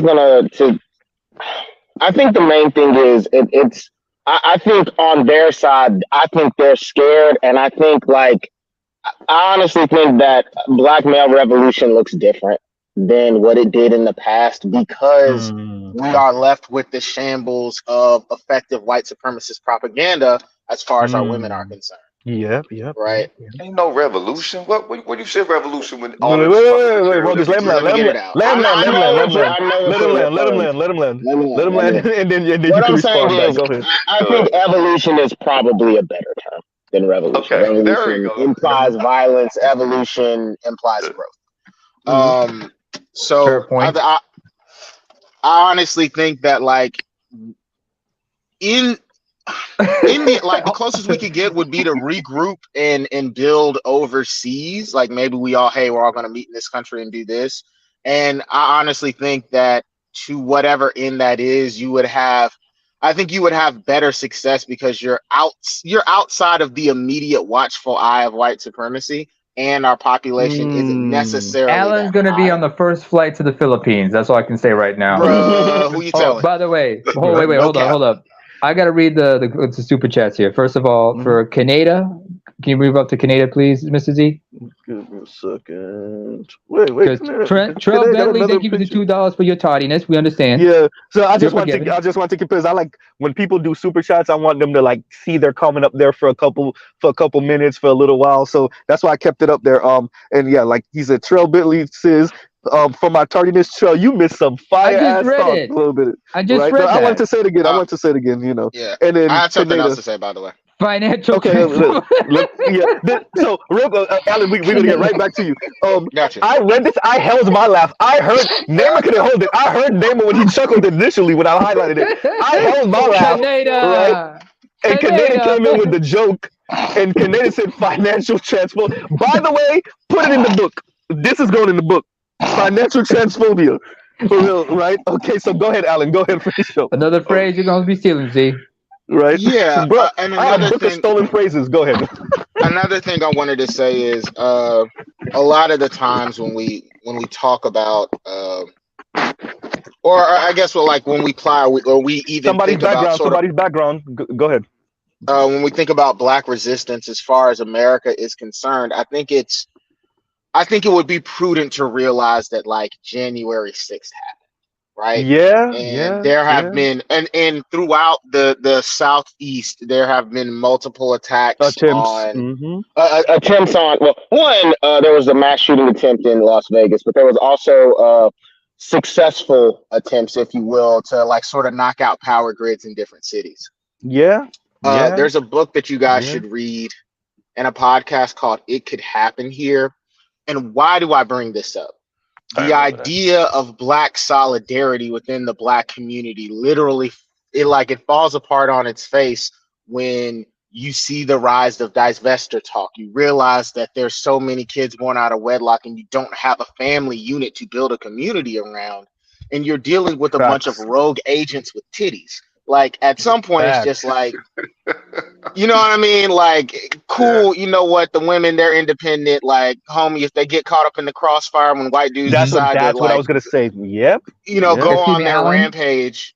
Wait, because we no, about the book Alan been up for forever. Oh, the book. Alan, say the book again, please. No, I think he meant I think you were talking about the book. I think the book you're talking about is Sinclair Lewis's "It Couldn't Happen Here." That's what it's called. It Couldn't Happen Here by Sinclair Lewis. There's two books. There's one that's written by Sinclair Lewis. It's called It Couldn't Happen Here. There's a newer book that was written in 2017. I forget. It was a white podcaster guy that's like on the actual economic level. But his name, I forget his name, but look up It Could Happen Here, because he basically goes over a fictionalized scenario, and then he has like footnotes to talk about how it could happen in a modern context. Is this a conservative? No. He's leftist. And I think that needs to be stressed what you're saying, Alan, because I think if COVID didn't teach y'all anything, it should have taught y'all how flimsy and thin, air quotes, being civilized and civilization is. Right? How tight. Go ahead. Yeah, go ahead. I was gonna say also it should show you like Kevin Samuels, like everybody like looks at the sort of like relationship standpoint of it, and I get it. What Kevin Samuels actually highlights is the fact that Black solidarity, as far as it extends to Black women, is non-existent. When the bullets start flying, they will sell you out. Yeah. That's what that's really the betrayal that's going on here. And that's why I stress to whatever means you can cling to different people / get yourself out of here, you should, because the ones who are going to be turning the gun on you for the white dude that they, was trying to get back with in high school, it'll be the Black woman. And we've seen that time and time again. If you're not a sufficient dick or a wallet, they'll put a bullet through your skull. Yeah. And I mean, and we have examples of that. And if you want to know the power of power, it's what Alan just said. The power of power is those women making that choice, and because we know how it ends for them. It's still they will be just the last people on the train to Auschwitz. That's all. You're the last people on the train to Auschwitz. You're the last people on the train. That's all. Dead serious. That was an actual organization, Jews for Hitler. They still ended up in the camps, my guy. You see what I'm saying? So that's all so you extend your life. All you do is extend your life 6 months. Whoopsie. Great. I mean, right? So, or 9 months. And I'm saying that to say, like, and I'm gonna land real quick, and then I'm gonna let you and Alan, were you done? Yeah, I was done. Okay. So I'm gonna finish this. I'm gonna let you go, Neymar. So I'm saying all of this to say, so like we were saying about the cowardice in them, right? The cowardice in these people, number one, the fear, which we all look, nobody want to die. I get it. Nobody wants to be financially destitute. I poke fun sometimes, and I remind us about our financial situation, but people have dreams and aspirations. People want nice things, and I'm not against nice things. I'm from Miami, Florida, right? So like, I get it, and I know we don't want to. Nobody wants to die living in their parents' home. The American dream is something that many of us aspire to, if not most of us. I get it, but you have to have some type of principles, and I can't tell you what they are. I can see what your principles are. It ain't looking good for the rest of us, but You But know, is the American dream something that's actually practical for how families are? wait. Are Here we the, go, Rogish. you know what I mean? Yes, yes, but it's built off of the dead bones of other people. You can have the American dream, but somebody got to be exploited Yeah. because the Somebody's got American dream to take the costs too much. sacrifice. Think about it. So The so highlight of everybody's American dream right now is somewhere in the early or mid 1950s, smack dab in the middle of Jim Crow. You see what I'm saying? yeah. The people that were being sacrificed were people overseas and Black Americans over here. So you're aspiring for a white lifestyle that was built off of cheap domestic labor coming from Black Americans and built off of the exploitation of other people overseas. So when we think about what we're aspiring to, you have to ask yourself, what is it built off? When you want all of these nice luxury goods, are you okay with the textile mill that got to burn down in India or Bangladesh or wherever the fuck every 2 years or something like that? It Are you collapses, actually, okay? not fire. Right? Like It I'm collapses. a car person. I know being a car person that likes combustion engines means that occasionally an oil tanker got to hit an iceberg and spill our goddamn oil and kill some damn penguins. Right? And like it's Yes. excuse my language, and I gotta say it the way I gotta say it. It's fucked up. But people not even being honest with themselves about how much this shit cost. Right. Or if you're a sneakerhead, right? If you're a sneaker, go ahead, go into that. No, go into that. Nemo. or Go ahead. if you're a sneakerhead, you gotta overlook that those shoes are being made in places in sweatshops by little girls and whatnot. Oh, Terrell Bentley, you're right. Keisha for bread, or I'll give you Keisha's another for one. bread. I'll give That's the Keisha's campaign. for bread. Keisha's for bread. Keisha's for bread. But anyway, or like I said earlier, when I mentioned Sierra Leone, you got to overlook the fact that people are getting dismembered just to dig up those jewels you want to be blinging and iced out about, or Yeah. people, or in the Congo, people be having to die in the eastern part. For We the literally cobalt had the and movie shit you name need for your. we literally had the movie Blood Diamond. I We remember. literally had the movie Blood. I mean, it literally showed you what the cost of your diamond is. My dude, Literally, a movie dedicated D, to this shit. Go ahead. D, I remember this happened in Eritrea. This was back in like 2005, 06. This is like during the bird flu shit, right? I was talking to this one cat, Eritrean, German national. He works for NGOs and shit. I remember just sitting down with him, and I was talking to him, and he told me about his time in Sierra Leone. He talked about the number of people who are missing, who are sporting like they call long sleeves or short sleeves. How many of those guys? So they're how many missing of a those, limb. No, when they mean short sleeves and long sleeves, they mean what do you want to get disarmed? Because they don't have, most of them have their legs, but they're missing their arms. Yeah. Most of them have like it's above the it's either above the elbow or below the elbow where they asked them they want to get chopped up. And he talked about how many times how he met a lot of those guys were dismembered, and how many of them they had to struggle looking for prosthetic arms and such, and the difficulty they had were learning how to get used to those things, or the number. Yes, Mr. BGS, we mentioned It Couldn't Happen Here, that book by Sinclair Lewis back in the day, but like we said earlier, nobody wants to be made an example of. Nobody wants to get killed. Nobody wants to be financially destitute. No one wants to end up in some kind of accident that leaves them completely invalid. Just like in Africa, they will like, some people get hacked up just to be made examples why you don't talk that shit. I mean, there was a movie called Tears from the Sun, that Bruce Willis movie where he's where he's trying to rescue some people from chaos inside Nigeria and shit. And one of the people in there happened to be the surviving son of the presidential family, and one of Willis's squadron members asked him, "What's this war about?" He said, "Power, control of resources." They sell each other out. And in fact, there's this quote I gotta mention because we talk about they want to control African countries and resources and shit. This man, he was one of the independence leaders from Zambia. His name was Simon Mwanza Kapwepwe. There's a quote that's associated with him. It says, I got to use my Southern African accent for this one.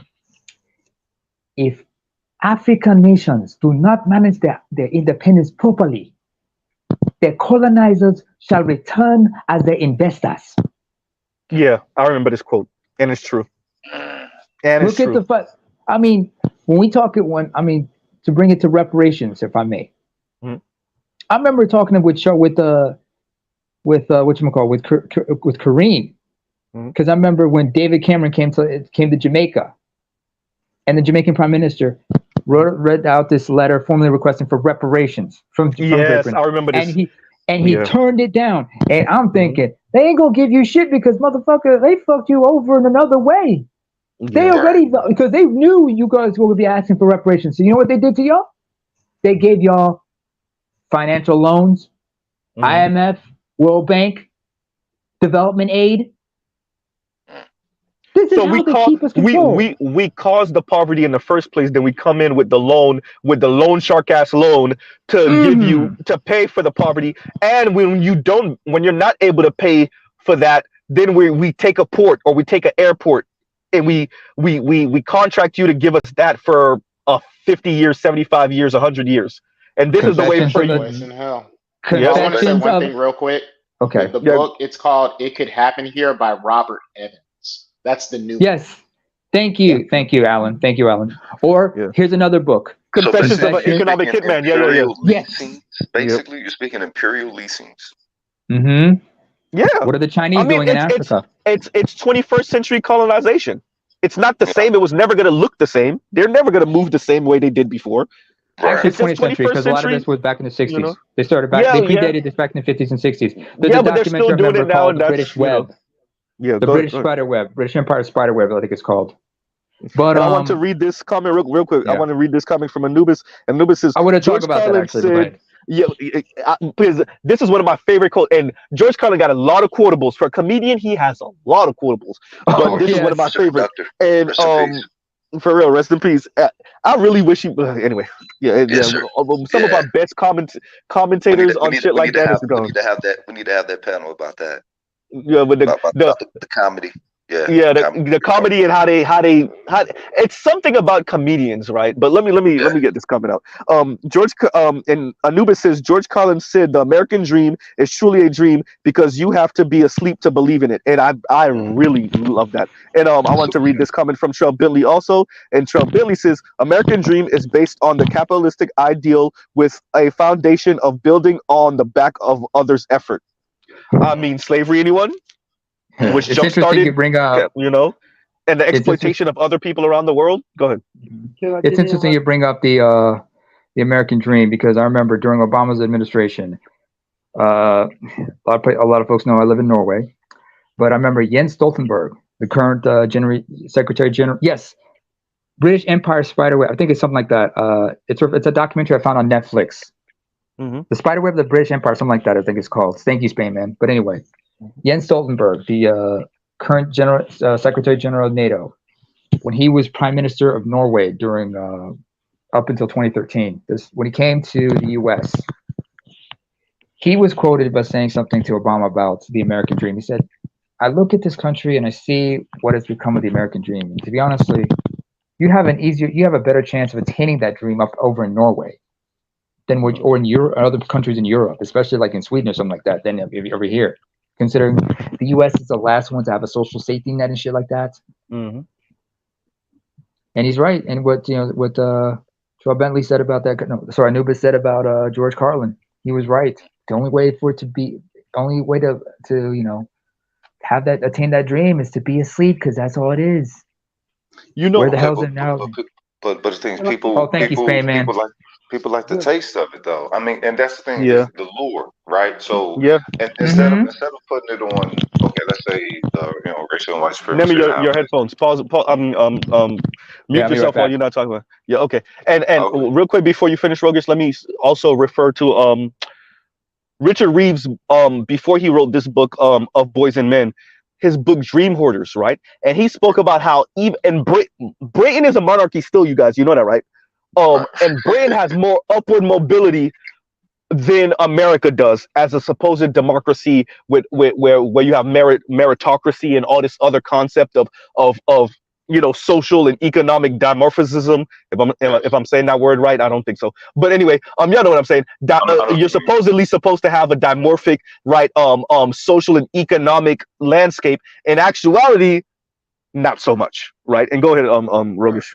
Well, I think that was the issue. They didn't really set up this system to have that. They set up for them to be the entirety of this particular system. And when you see, get back to the talk about of the American dream, well, every new foreigner that arrives here, you see them fall under that same spell, though. So how much of this is one's volition, and how much of it is the environmental social conditioning? That's a hard question. That's a BGS question. That's where you go? Right, he left. He probably still listening, but that's a hard. How much of this is? I mean, oh God, now I got to get into my lefty back, because now we got to start questioning whether willpower is real, whether the things you desire are what you actually desire, like you would desire it in a vacuum, or whether you're socialized to desire the things you desire. Like, not because what you ask opens up a whole other can of questioning, right? Like, okay, there's a lot of foreigners who weren't here, and they're here now, and you can see them falling under that same. Well, that speaks to the video that you covered about white supremacy becoming more colored, right? So like that. So the American dream will eventually get you to have, because you have to class consolidate with the other people in those top tiers, which is gonna be white, right? And then the ideology is going to be white, right? Even if white people were to disappear now, their ideology has so permeated the world. And this is going to what you say. Like, think about the Sith. That's why I brought up the Sith, the Star Wars reference. At the end of what we know, we don't know if there's any more Sith out there in space. But the whole order, right? The dark side, the whole order is still Sith. It's still the Sith. It's still Sith. Right. The Sith holocron still exists. You see what I'm saying? So the ideology is still there from a planet that was conquered and beaten however fucking 1,000 years ago, right? So when we talk about wealth and power, throughout history, people have aspired for wealth and power. Right. But I wonder how much Western European concepts of everything are going to permeate for how long, right? How long, and does it ever end? I mean, if we fast forward 1,000, 5,000 years from now, and we're colonizing different places even outside of this solar system, will we still have certain concepts that you could trace right back to, I don't know, 18 whatever the fuck, or 17 whatever the hell, right? So like, I mean, because we can still trace much of our we could go right back to Rome for many of our concepts, right back to Greece, right back to Egypt, right back to ancient Sumer, so Sumeria. Yeah. So like that, I mean, ancient China, I mean, we still bigging up the Great Wall of China, right? So like the pyramids, I mean. When are you guys going to dig up the obelisk in Aksum is my question. Can any of you gentlemen hear They got one in DC, bro. Faintly, AL. Can you speak up a little louder? Yeah, we could barely hear. But go ahead. Let's let AL speak, because he's been here for a couple minutes. Go ahead, AL. I just wanted to say, y'all was speaking on blood diamonds. Any brother that's up in here who hasn't got married, who's thinking about getting married, i.e., I'm talking about you, Mr. Z, we all need to make a pact, because we've all seen that movie and we understand the ramifications of it. Look here, I don't care how much she bitch, she moan, listen, Z, and she cries, she cries when that day comes. You're not going to buy her a diamond. You can buy her a baby, but don't you buy her a diamond. All brothers within the sound of my, who can hear me, you need to make a pact. You're not going to buy that piece of material, piece of shit for them just to indulge for what the fuck they want. It means nothing to us. Well, all diamonds don't come from Africa. That rock means nothing to a man, period. Yeah. And quit letting them get you caught up in that false belief system that this is what you have to do to provide for them in order for them to hold up their end of the bargain. Yeah, we'll jump a room, but I'm not going to buy you this white man's version of purity, of what he calls stability. Hell no. When I know people around the world are losing lives and limbs behind this shit, hell no. All black men need to make that pact and let them know off the rip, whoever future patrol, you might come in contact. I don't buy diamonds. I don't buy jewelry like this. Yeah, I don't have any diamonds right now in my life. Like I don't have I anything that I have of like significant jewelry, which I don't, is from my parents. Because I've even as a child, like I'm from Miami, so I like to be a little swaggy nigga sometimes. But I don't own I don't own no jewelry. That's one thing. Like Mr. Z could win the lottery today, I would not be walking around here with no $100,000 chain or anything like that, or watch or rollie. Like I've never cared about that. Like that. Even like my watches be from Aldo, $40. Right? Like I've never cared about like that's the one thing I've never cared. Yeah. I will be honest with you guys about something, because me, I have earrings, and the only thing I wear is silver or sterling silver, something like that, or sterling or surgical or anything that's not nickel, because I do have a nickel allergy, and I don't wear. I've never liked gold or anything like that, even the diamond shit. When I saw that, because I remember watching hip hop albums, like I remember listening to hip hop and rappers talking about they putting ice in chicks' wrists back in the early 2000s and shit. Yeah. And I remember all that shit, and I was like, I ain't fucking with that shit. Hell, that was Puffy now. Shit. Yeah. You know, the closest I ever got to doing that shit, you know what it was? PlayStation 2, Def Jam Fight for New York. If you remember that video game. Yeah, that's I ain't doing it in real life, but I was iced out in the game though. One of my characters was iced out, but the one that was based on but the one that was closer to me, he just wore silver because he wasn't down with the platinum or anything like that. He doesn't like, that's not me. Let me say this real quick though to Rogish. Okay, so Rogish, what AL just spoke to is exactly what I spoke to earlier. The socialization of your desires, and what Neema is getting to right now. Why do those rappers were talking this shit, but who infused them with the desire to want diamonds in the first place? That's not something you come out the womb innately wanting. You know what I'm saying? That was their mimicry of whitehood, you know what I'm saying? Exactly, because they're not questioning why this is a status symbol. Right. They just see it as a status symbol, and this denotes that I have some type of money and status, definitely in the black community, but in overall society. So I guess this is the thing to do, right? The thing to do. Let's go back to the early aughts. The thing to do is to have a Escalade with Louis Vuitton print seats, gaudy colored jewelry, on 24-inch rims on the Escalade, drinking Cristal at $1,300 a bottle, spinners, like, you see what I'm saying? VVS diamonds, like this was the status, because they were being told that this was the thing, right? Like this, drinking Cavassier, Cavassier, Hennessy, but not only that, definitely a Cristal, right? It's like they studied the motherfucking real elite, how they partied here and there and here and there and here and there, and they say, all right, we're finna put all that shit in one thing, and you know what I'm saying, try to douse yourself. This is the knowing thing that inwardly you don't have it. I am a hip hop fan, y'all. Like I don't know the ins and outs and all the details. Maybe like wait a minute, I thought you were an R&B head. I am. No, I'm more R&B, but I'm a hip hop fan. I'm Black man in America, right? So like, I don't know the history as well as maybe some of our elders, like like Art New Style would, or Artisan MC.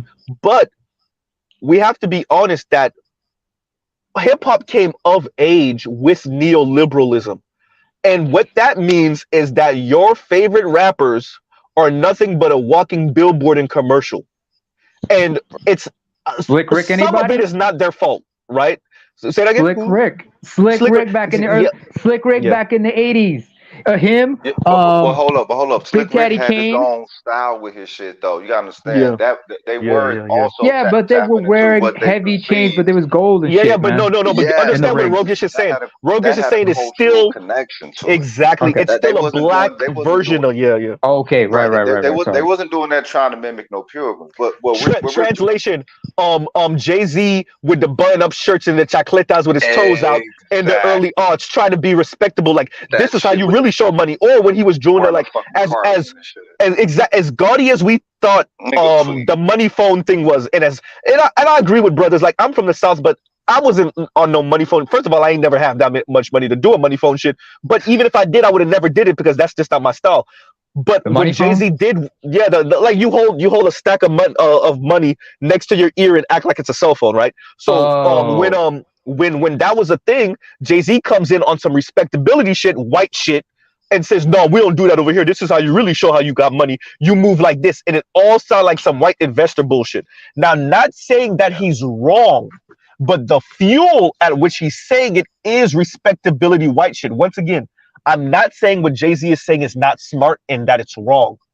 But you could be right and still be being fueled by some fucked up shit. And that's what I'm arguing that what was coming from him. So what Rogish is getting at is like, yeah, Slick Rick, it still was gold and it was still jewelry, but there was some black stuff tied to it. Yeah. It wasn't just an imitation of white shit painted black. I think I know what you mean, Rogish. I think I know what you mean. Because like you gotta remember, Mr. T, the hairstyle was African. It was influenced from a certain African tribe, I think in Togo, and the gold chains and everything. That was like a reflection to the Ashanti kingdoms of Ghana with the gold and everything. But I want to say this: besides blood diamonds, besides Sierra Leone, there's one more place I can remember where you got conflict diamonds, and this was in the 80s and into the 90s. Angola, you had two rebel groups. You had the SPLA, who was running, who were still the ruling party in Angola, and that was led by Eduardo dos Santos. The other group was UNITA, that was led by Jonas Savimbi, who got killed in the late 90s, early 2000s. No, in the 2000s. Savimbi's group, UNITA. They funded their arms through the sale of diamonds. The MPLA of Angola. How did they feel? How were they able to fund their arms, the arms for their fight? It was through the Angolan oil, and that gold and that oil is still being used as exploitation to keep the people poor, but the those in power rich. Well, anyway. One of the richest women on the planet is the Angolan woman. What's the daughter of what's his face out of Angola? Eduardo dos Santos. Yeah, Eduardo his daughter. Dos Santos' daughter. Yeah. She's isn't she like top? She's legit a billionaire. She's like one of the richest women in Africa. She is the only woman billionaire in Africa, isn't she? Or one of? Let me find her name. Let me look up her name. Yeah. So what we're speaking to now we dear all the other lefties, this is what it really sounds like when you're talking about power and money. This is what all that little shit y'all doing over there, trying to rile up black men to be on some LGBTQ stuff. You ain't pushing against no goddamn envelope.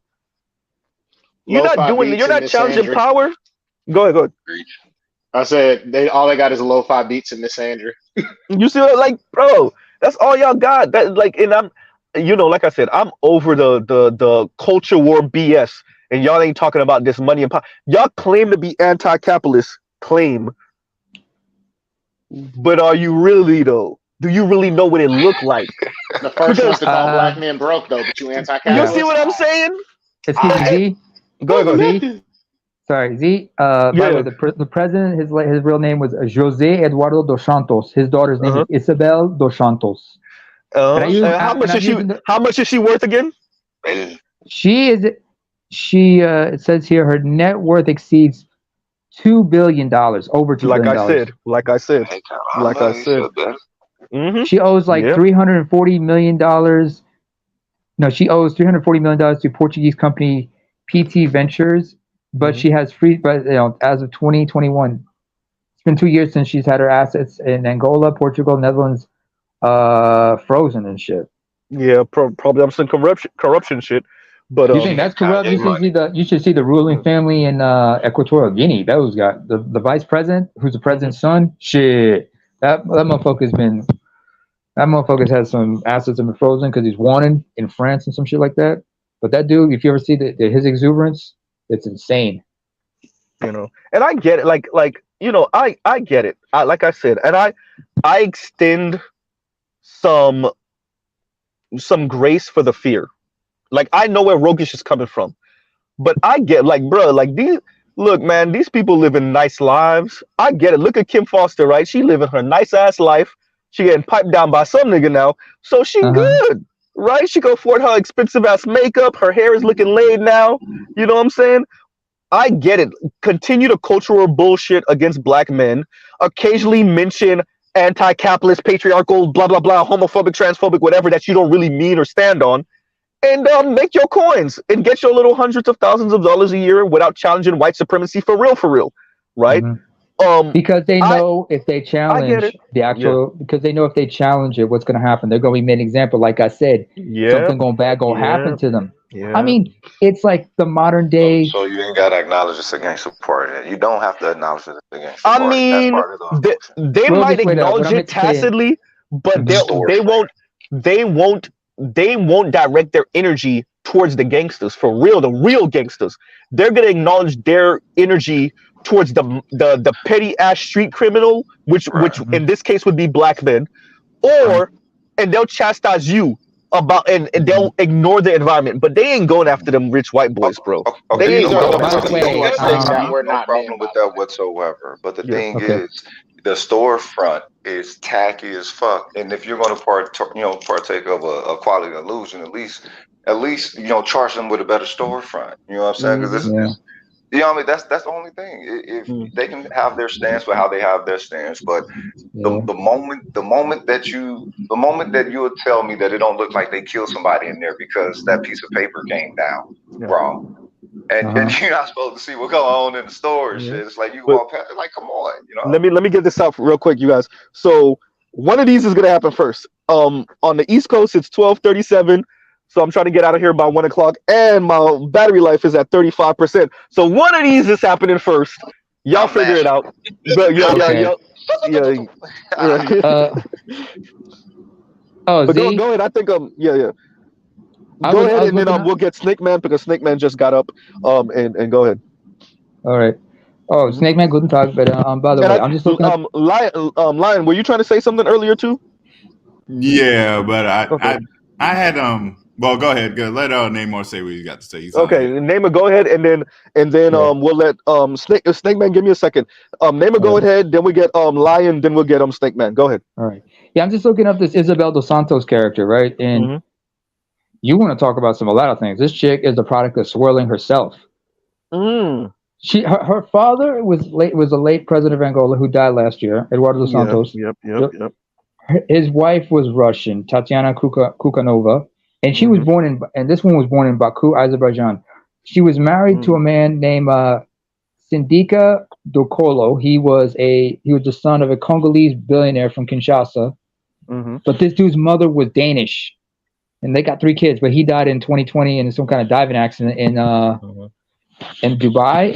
And for understand, this Isabel dos Santos character. Now he had Congolese and Danish citizenship, but she holds both Russian and Angolan citizenship.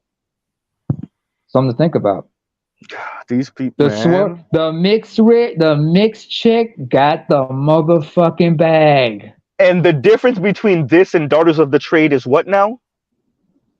She is the daughter. I can answer that easily. Daughters of the Trade. You were talking about the children, black women having children with European men.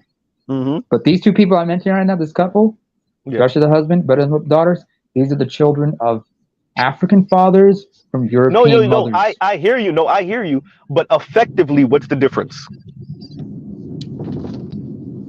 There's a difference. You hear that silence? Exactly. Go. I can explain the difference is that their power base is in Africa. That's okay. Because power base always goes with man. Yeah, that too. You're right. It's because most of us are coming from patriarchal / patrilineal societies. So it passes on through the father, everything. Okay. So that makes more sense. But unfortunately, the thing was, in Daughters of the Trade, most of those African kids knew that even if they were to return to Europe, which is the country of their fathers, they were not going to get accepted. They were going to get focused through racial abuse. I'll give you an example. I'll give you an example of somebody like that. Anybody familiar with the name Alexander Dumas? Yes. Yeah, the Haitian, yeah. No. He wasn't Haitian. He was his father, Thomas Alexander Dumas, was half Haitian. This is That the was son okay. of So the one of them father was Thomas a general Alexander. or something like that, right? Yeah, And then the Thomas other Alexander one was the artist or the poet or something like that, or something. No. Yeah. Wait. Let me explain. Am I getting my stuff mixed up? Yeah. Go ahead. You're getting it mixed up. Because the thing is, it's Thomas Alexander Dumas. Mm-hmm. He $2 for the new battery phone. Thank you, Troy Bentley. He needs hysterical. But yes, Nick, man, bear with me. Thomas Alexander Dumas was born in the 18th century in Saint-Domingue, modern day Haiti, to a French father and a Creole mother. He came to France because of his father, and he had to learn. And he learned with the Chevalier something character. There was another biracial brother from Saint-Domingue who came to France. Yeah. He was another notable character too, actually. Yeah, the Chevalier. There's a movie that came out about him because he was a great overseer, and he was in the court of Marie Antoinette. But Thomas Alexander Dumas he was down for the French Revolution and everything, and he was a contemporary of Napoleon. But he got fucked over. He got fucked over by Napoleon. He married a woman. When he was a commissioned officer, he married a woman, a white woman who was of and her father said, "I'll let you marry her when you become a commissioned officer," because he was in the French military. And once he did, he gave birth to a child. Now, unfortunately, Napoleon tried to etch that man's name out and reinstitute slavery. And when this woman gave birth to their son, they had other children, but most of them died in infancy. But they had a son. His name was Alexandre Dumas. Yep. He was born white, but you can tell by his hair there's some black in him. And he is the writer. He wrote the books like the Count of Monte Cristo, the Three Musketeers, and they were all based on on the exploits of his father. But he didn't know his father because his father died when he was 3. Because his father had spent a decade in an Italian prison and contracted cancer, and he was poisoned. And where did he get a lot of those great stories about his dad from? His mother. And do you see where I'm going? A white mother will protect the honor, like Charles would say. A woman's responsibility is to protect the honor and grace of a man and a family's reputation. That's why, even though the father died, was in prison, got sidelined with cancer by Napoleon, right? He fought alongside. Didn't he fight alongside Napoleon before the fact? Napoleon was basically the typical white boy, midget white boy who was jealous of some huge black guy who actually had honor. Napoleon was 5'6". This motherfucker was 6'2". Think about that. If Napoleon had Dumas on his side, maybe he would have lost in Waterloo. Ooh, goddamn, Mr. Z. You know why? You know where the falling out came about? When Dumas, and they were close at one time, but obviously something about Napoleon tells me he was a bit of a narcissist. But it was when wasn't it Egypt? No. Yeah, it was Egypt. It was Egypt. Hold on. Look at that. Go ahead. Attends, mon frère. Oh wait, Z, you don't speak French. Go ahead. No, I know what you meant. Go ahead. Attends, s'il vous plaît. Yeah. Creole, somewhat. You could somewhat understand French with Creole. It depends on the phrase and the terms. But go ahead. Okay. It was in Egypt, and then when they got to Egypt, because they had to march through the desert, and Alexander was against it. So what he did was he said he asked to be relieved from his duty, and he left. Him and a few soldiers, they left. They went to Alexandria. They boarded a ship. But unfortunately, the ship was shipwrecked off the coast of Italy. And when they were captured by the Italian troops, he said, "I'm a French officer." And they were like, "You're a Nero." By the way, Nero is Italian for black. And they didn't believe him. So they had him imprisoned. And while he was there, he kept sending to try to get word to his family and his family to notify the French that to corroborate that his claim that he was actually a general in the French army. But while he was in the prison, he was there for years. The Italians tried to kill him by poisoning him. But apparently that it didn't kill him. What happened was he had a bad reaction. He ended up being blind in one eye. It left him incapacitated to an extent. So instead of having died in the prison, they let him go. He ended up he made it back to his family, but he was a broken man. Yeah. And he sired Alexander in this state, but he died in his 30s, and Alexander was only 3 years old, so he never knew his father. So the only person who told him about his father were his mother, the people who knew his father, and this is how petty Napoleon was. When Dumas' mother, when Thomas Alexander Dumas' widow, Alexander Dumas' mother, wrote to Napoleon asking for assistance because as the widow of a general, she was entitled to his benefits, to his compensation, to his benefits. She got shafted, and she had to. And although she came from a noble family, but because of what happened, because of the French Revolution and socialism, she had to work, and she had to work menial jobs just to, just to bring up Alex and his remaining siblings. No, they only had one sister that survived to adulthood. Him and the other two, they died in infancy. Hey, mortality was high back then. Folks, understand, this is the early 19th century here we're talking about here, folks. So, man. But go ahead, Snake Man, because my phone battery's at 28%. So let's let Snake Man get in here. Go ahead. Guten Tag, my fine bigots.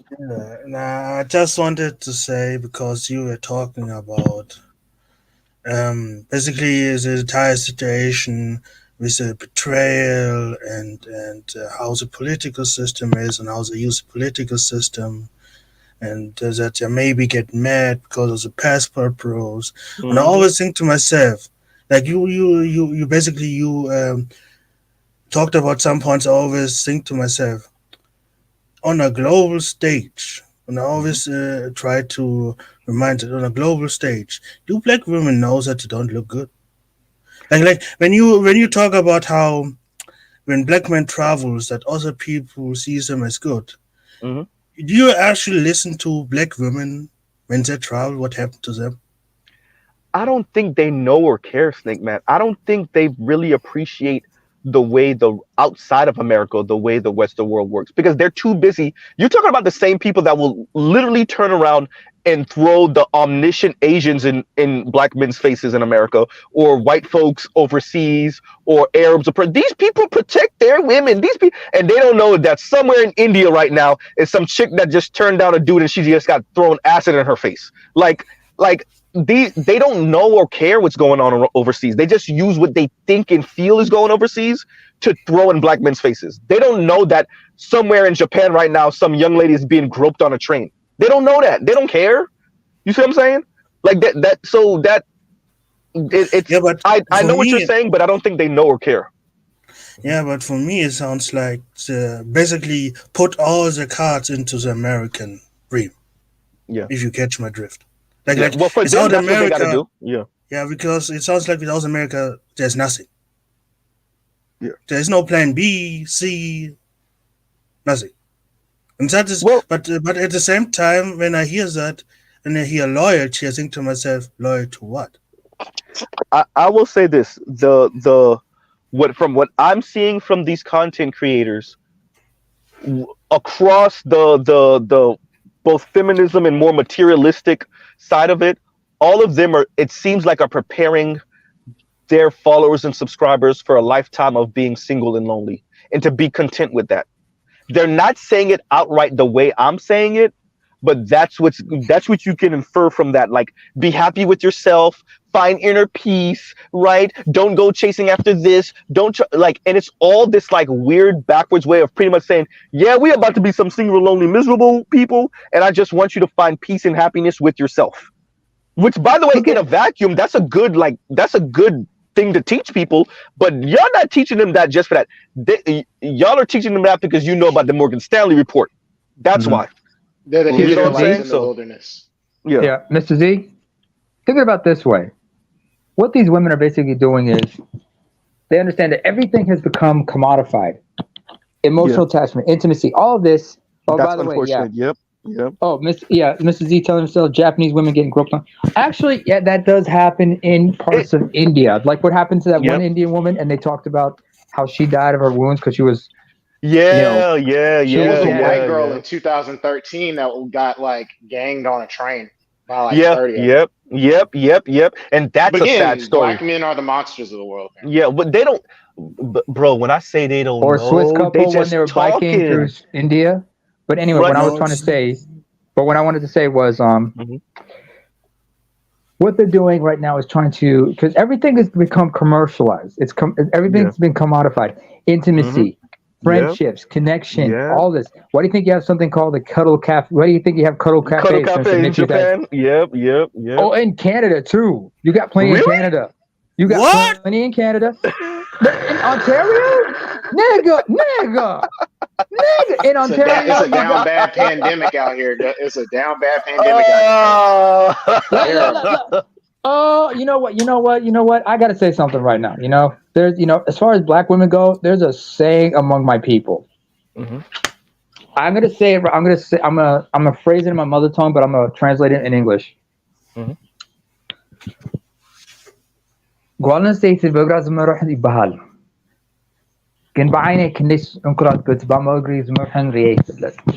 Translation. It is said that, well, usually they use the male pronouns because they use the men, but in this case I'm saying, and it is said that the feminine, they will go where their feet take them. But that's what they say. But I have seen with my own eyes how many women are virtually disabled who go wherever their prosthetic legs take them.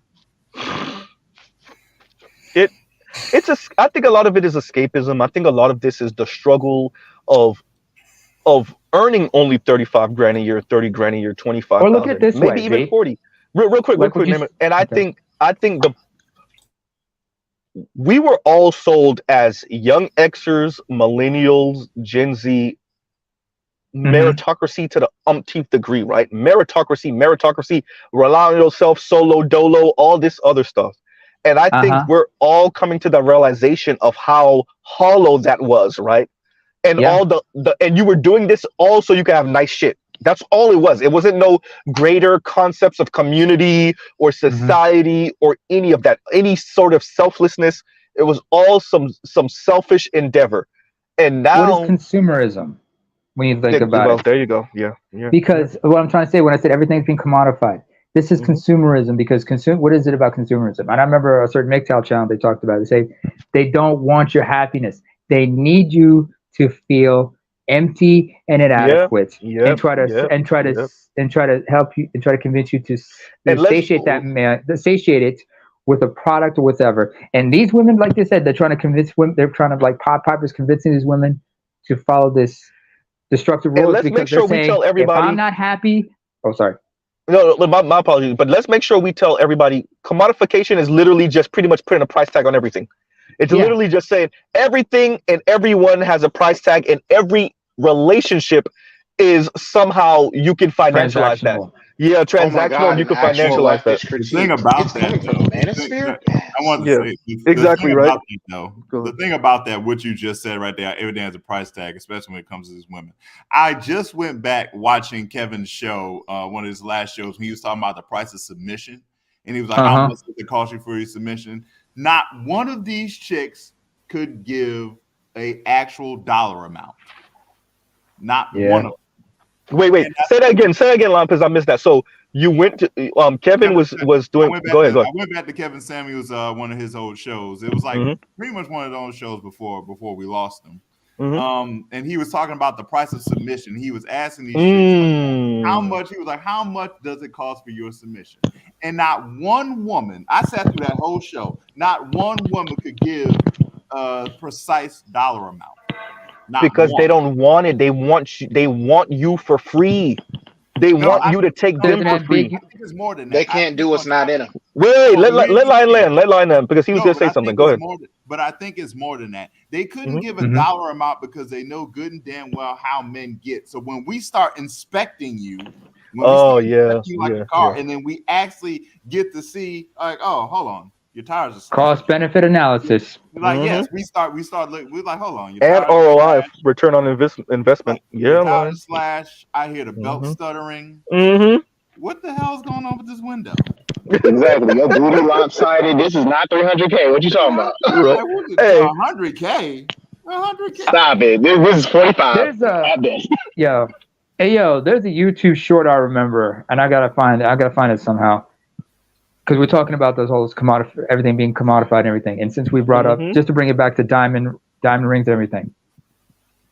There's this one YouTuber I know. He's a photographer. He goes around taking pictures of people randomly in New York. We're at 20%, everybody. 20% battery life. No, go ahead. Z, are you using your girlfriend's iOS phones again? I'm definitely using my cell phone right now. All right, use your keep your Android. You are not meant for iOS. I really am not. Go ahead. Yeah, but anyway, I remember it was here like the photographer just comes up to these two police officers in the park, and they're just sitting there just like by this street lamp, and just chatting. And he asked if they could take a picture. Said, "Yeah, sure, but it was a black dude and a Middle Eastern chick who had a hijab on, or maybe she might have been South Asian, but she was wearing short sleeves." But he said if I could, he asked to take their picture. Said sure, but the brother looked at him and said, "But I need your take on this one discussion we're having." So he takes the picture, and then they're talking, and then the photographer asks him, "What's up?" And the cop and the brother, the male cop, he says, I was having a discussion with my partner about the cost of a diamond ring. Because I'm saying, it should be no more than 4,000. And she's like, yeah, but I want my ring to be 10,000. Now, here's where my black ass, having been born and raised in the Islamic world, would like to take this woman to task. Because she is a Muslim and hijab, obviously not non-ADOS, probably from a traditional society. And people don't know this, but a 10,000 ring, that's going to be a headache on top of a headache, because if you're from a traditional family, especially in the Islamic world, there's something called a maher. Oh, Mr. Z's gone. Yeah, so that's on top of that too. You're right. Right, that's on top of something called a maher, which is the bride price or a dowry. You just priced yourself out the fucking market, my dear. And many of us who come from traditional societies will tell you, like, when we want to get married, especially considering that consider it's the man's family who has to foot the bill for the wedding, if it's like a big extravagance, you realize the bride's family is going to try to hustle hard on getting a big fat dowry for that punani. But anyway, go ahead.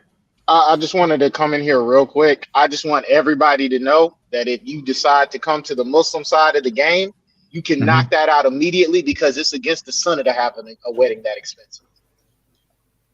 Yeah, it's actually frowned upon. You must understand. When we talk about these concepts, we mostly talk about the Western world, because everyone knows that this retarded bullshit that we have an argument about, this quote unquote gender war, ends and starts in the Western world. Like when I'm on those channels and when I'm other channels and we have these big debates, most of the time I'm in the background and I just give my ideas out as an outsider. But I always say it's not my fight. My women are in line. I'm good. Okay. Snake Man. As a fellow African, I have to ask you, like among your tribe, when you decide to get married, it's usually an arranged marriage, correct? Traditionally. Well, welcome back, Z. Yeah, tradition is arranged, but the arrangement is mostly about both parties. Basically, both parties must agree. It's not like in some other where one party, when it's powerful enough, you can strong arm them. Okay. No, I understand what you mean, but but when you do decide to get married, it's arranged, correct? But your family, like say if you want to get married to another woman, because you're Igbo, like as Igbos, the families have to negotiate the bride price, correct, or the dowry involved with that. I have to close out.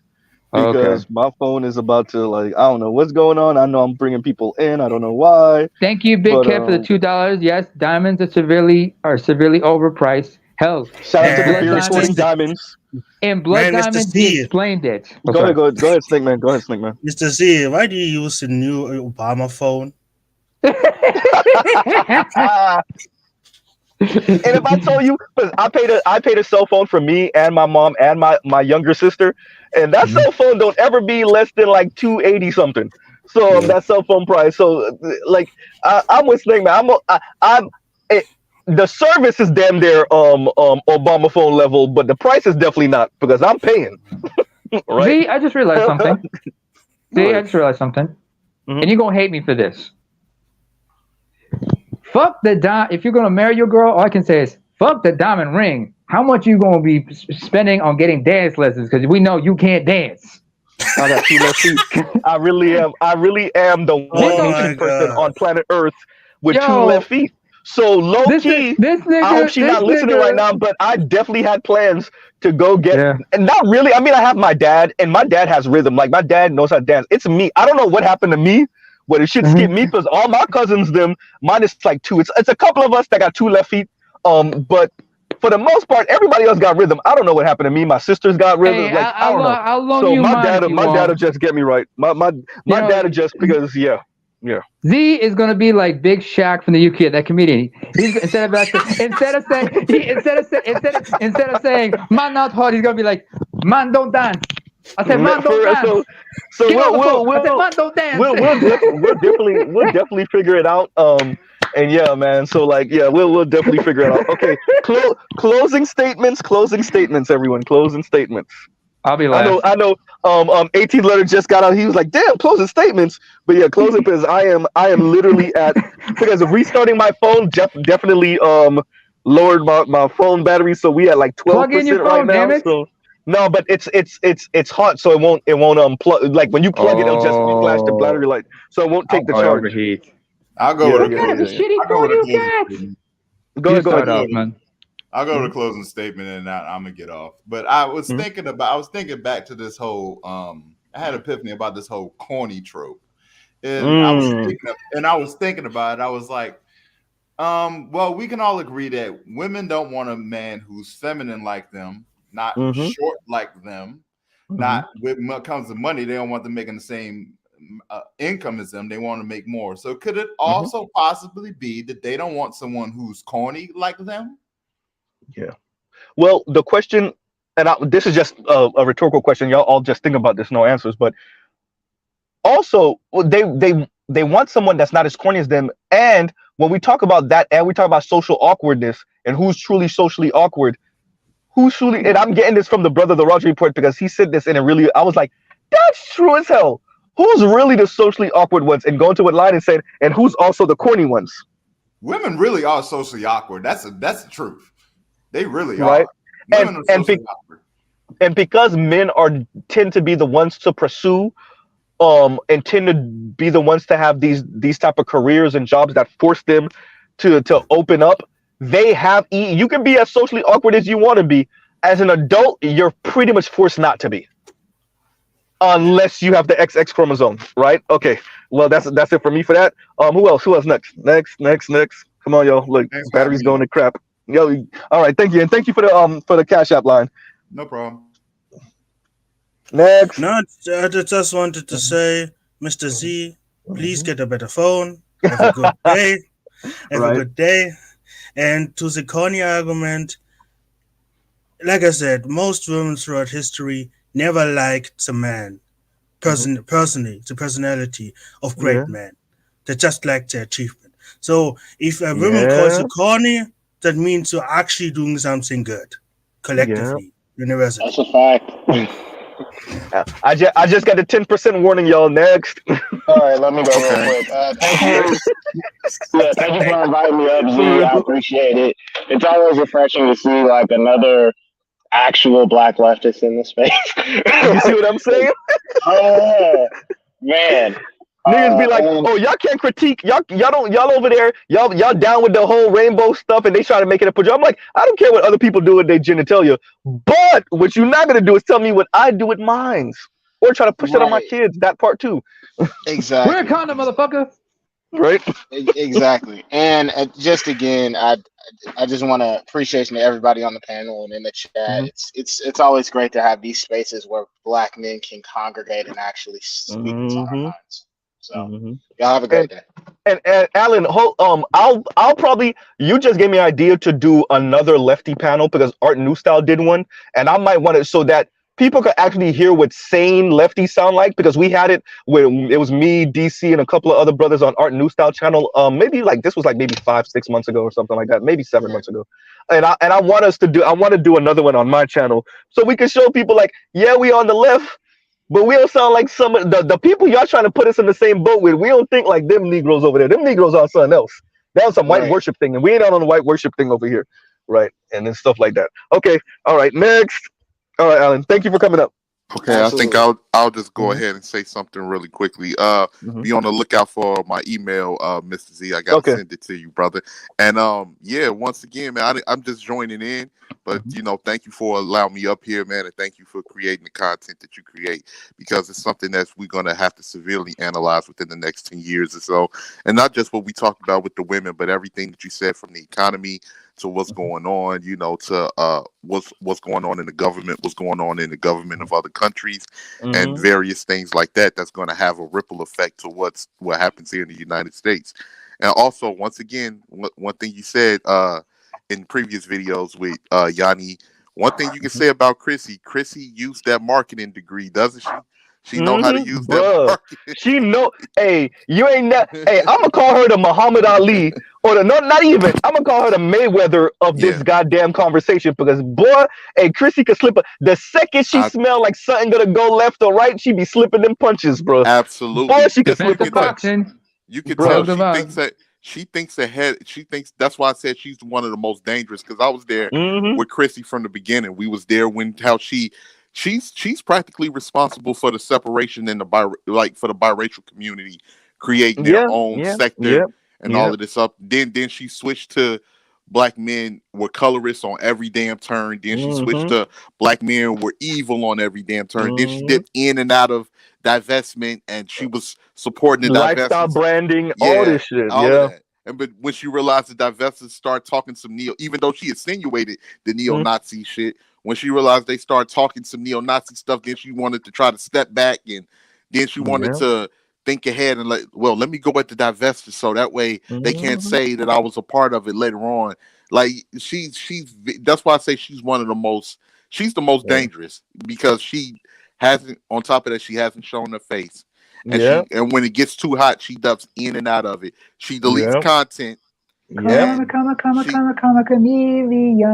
And then she's the worst. And then she knows, she's been talking about having a degree in marketing since the beginning. She hates Black men for whatever reason. So because the thug shit ain't work for her. Shout out to BJ. She was out here with the D-boy niggas. That shit ain't work. She probably gave one square nigga a chance. It didn't work, and now she swore all of us off forever. Go get your good ass some goddamn therapy, Chrissy. And I know, and shout out, because we all came watching them. We all came on watching them, but something must have happened, because Sarge never spoke on it, and I know he sees how dangerous. I know he sees how dangerous she's become, because just like, I got to keep it real, just like what's his name brought Paris Milan. He brought us Chrissy.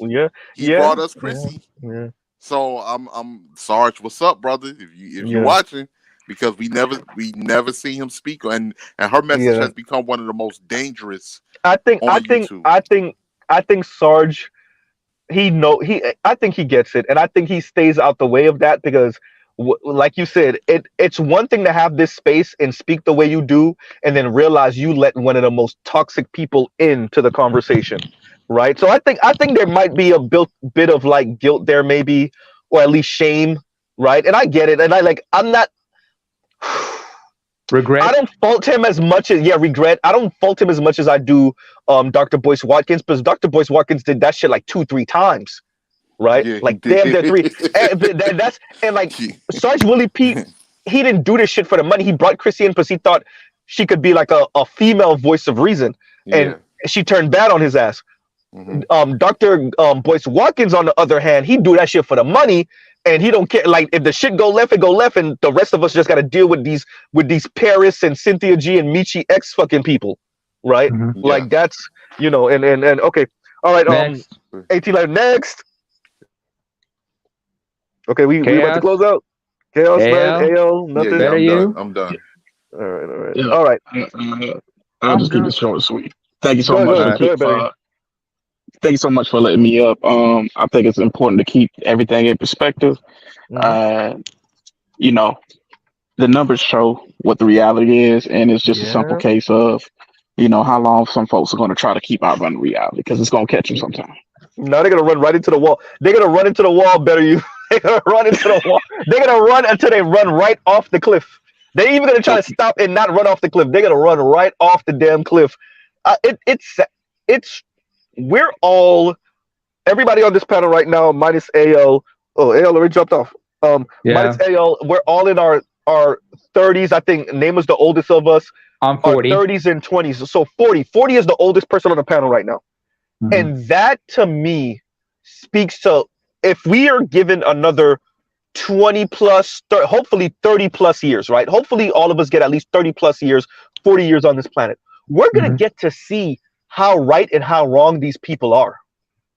We're going to get to see the things that they advocate for, the way they speak, what it looks like 30, 40 years out. That's why I speak the way I do.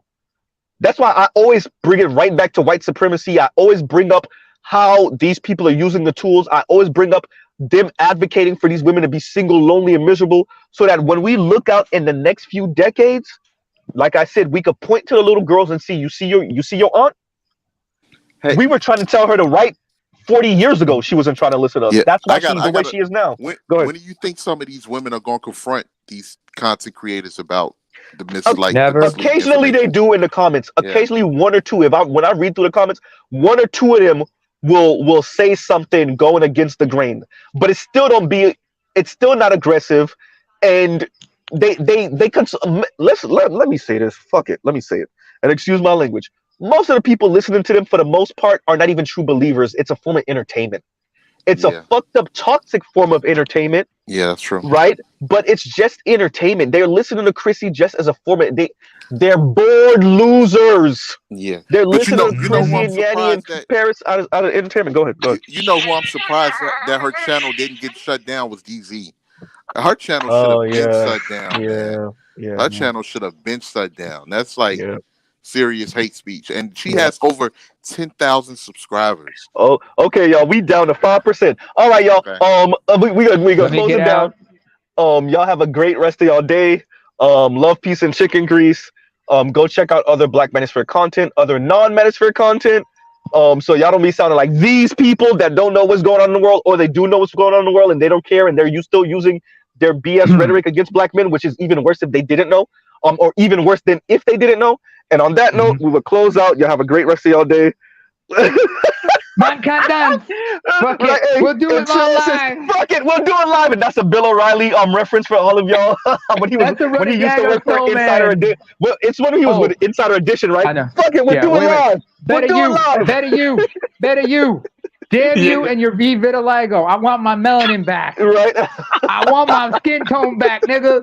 I'm trying to shout out to Kaneda. Shout out to Kaneda for what he said, financial transphobia. Hysterical. Yeah. And on that note, we'll close out. Y'all have a great rest of y'all day. Shout out to the fellas. Shout out to the brothers. Everybody have a good night. All right, y'all. Everybody. All right, everybody. Mankind dance. Peace. Hey.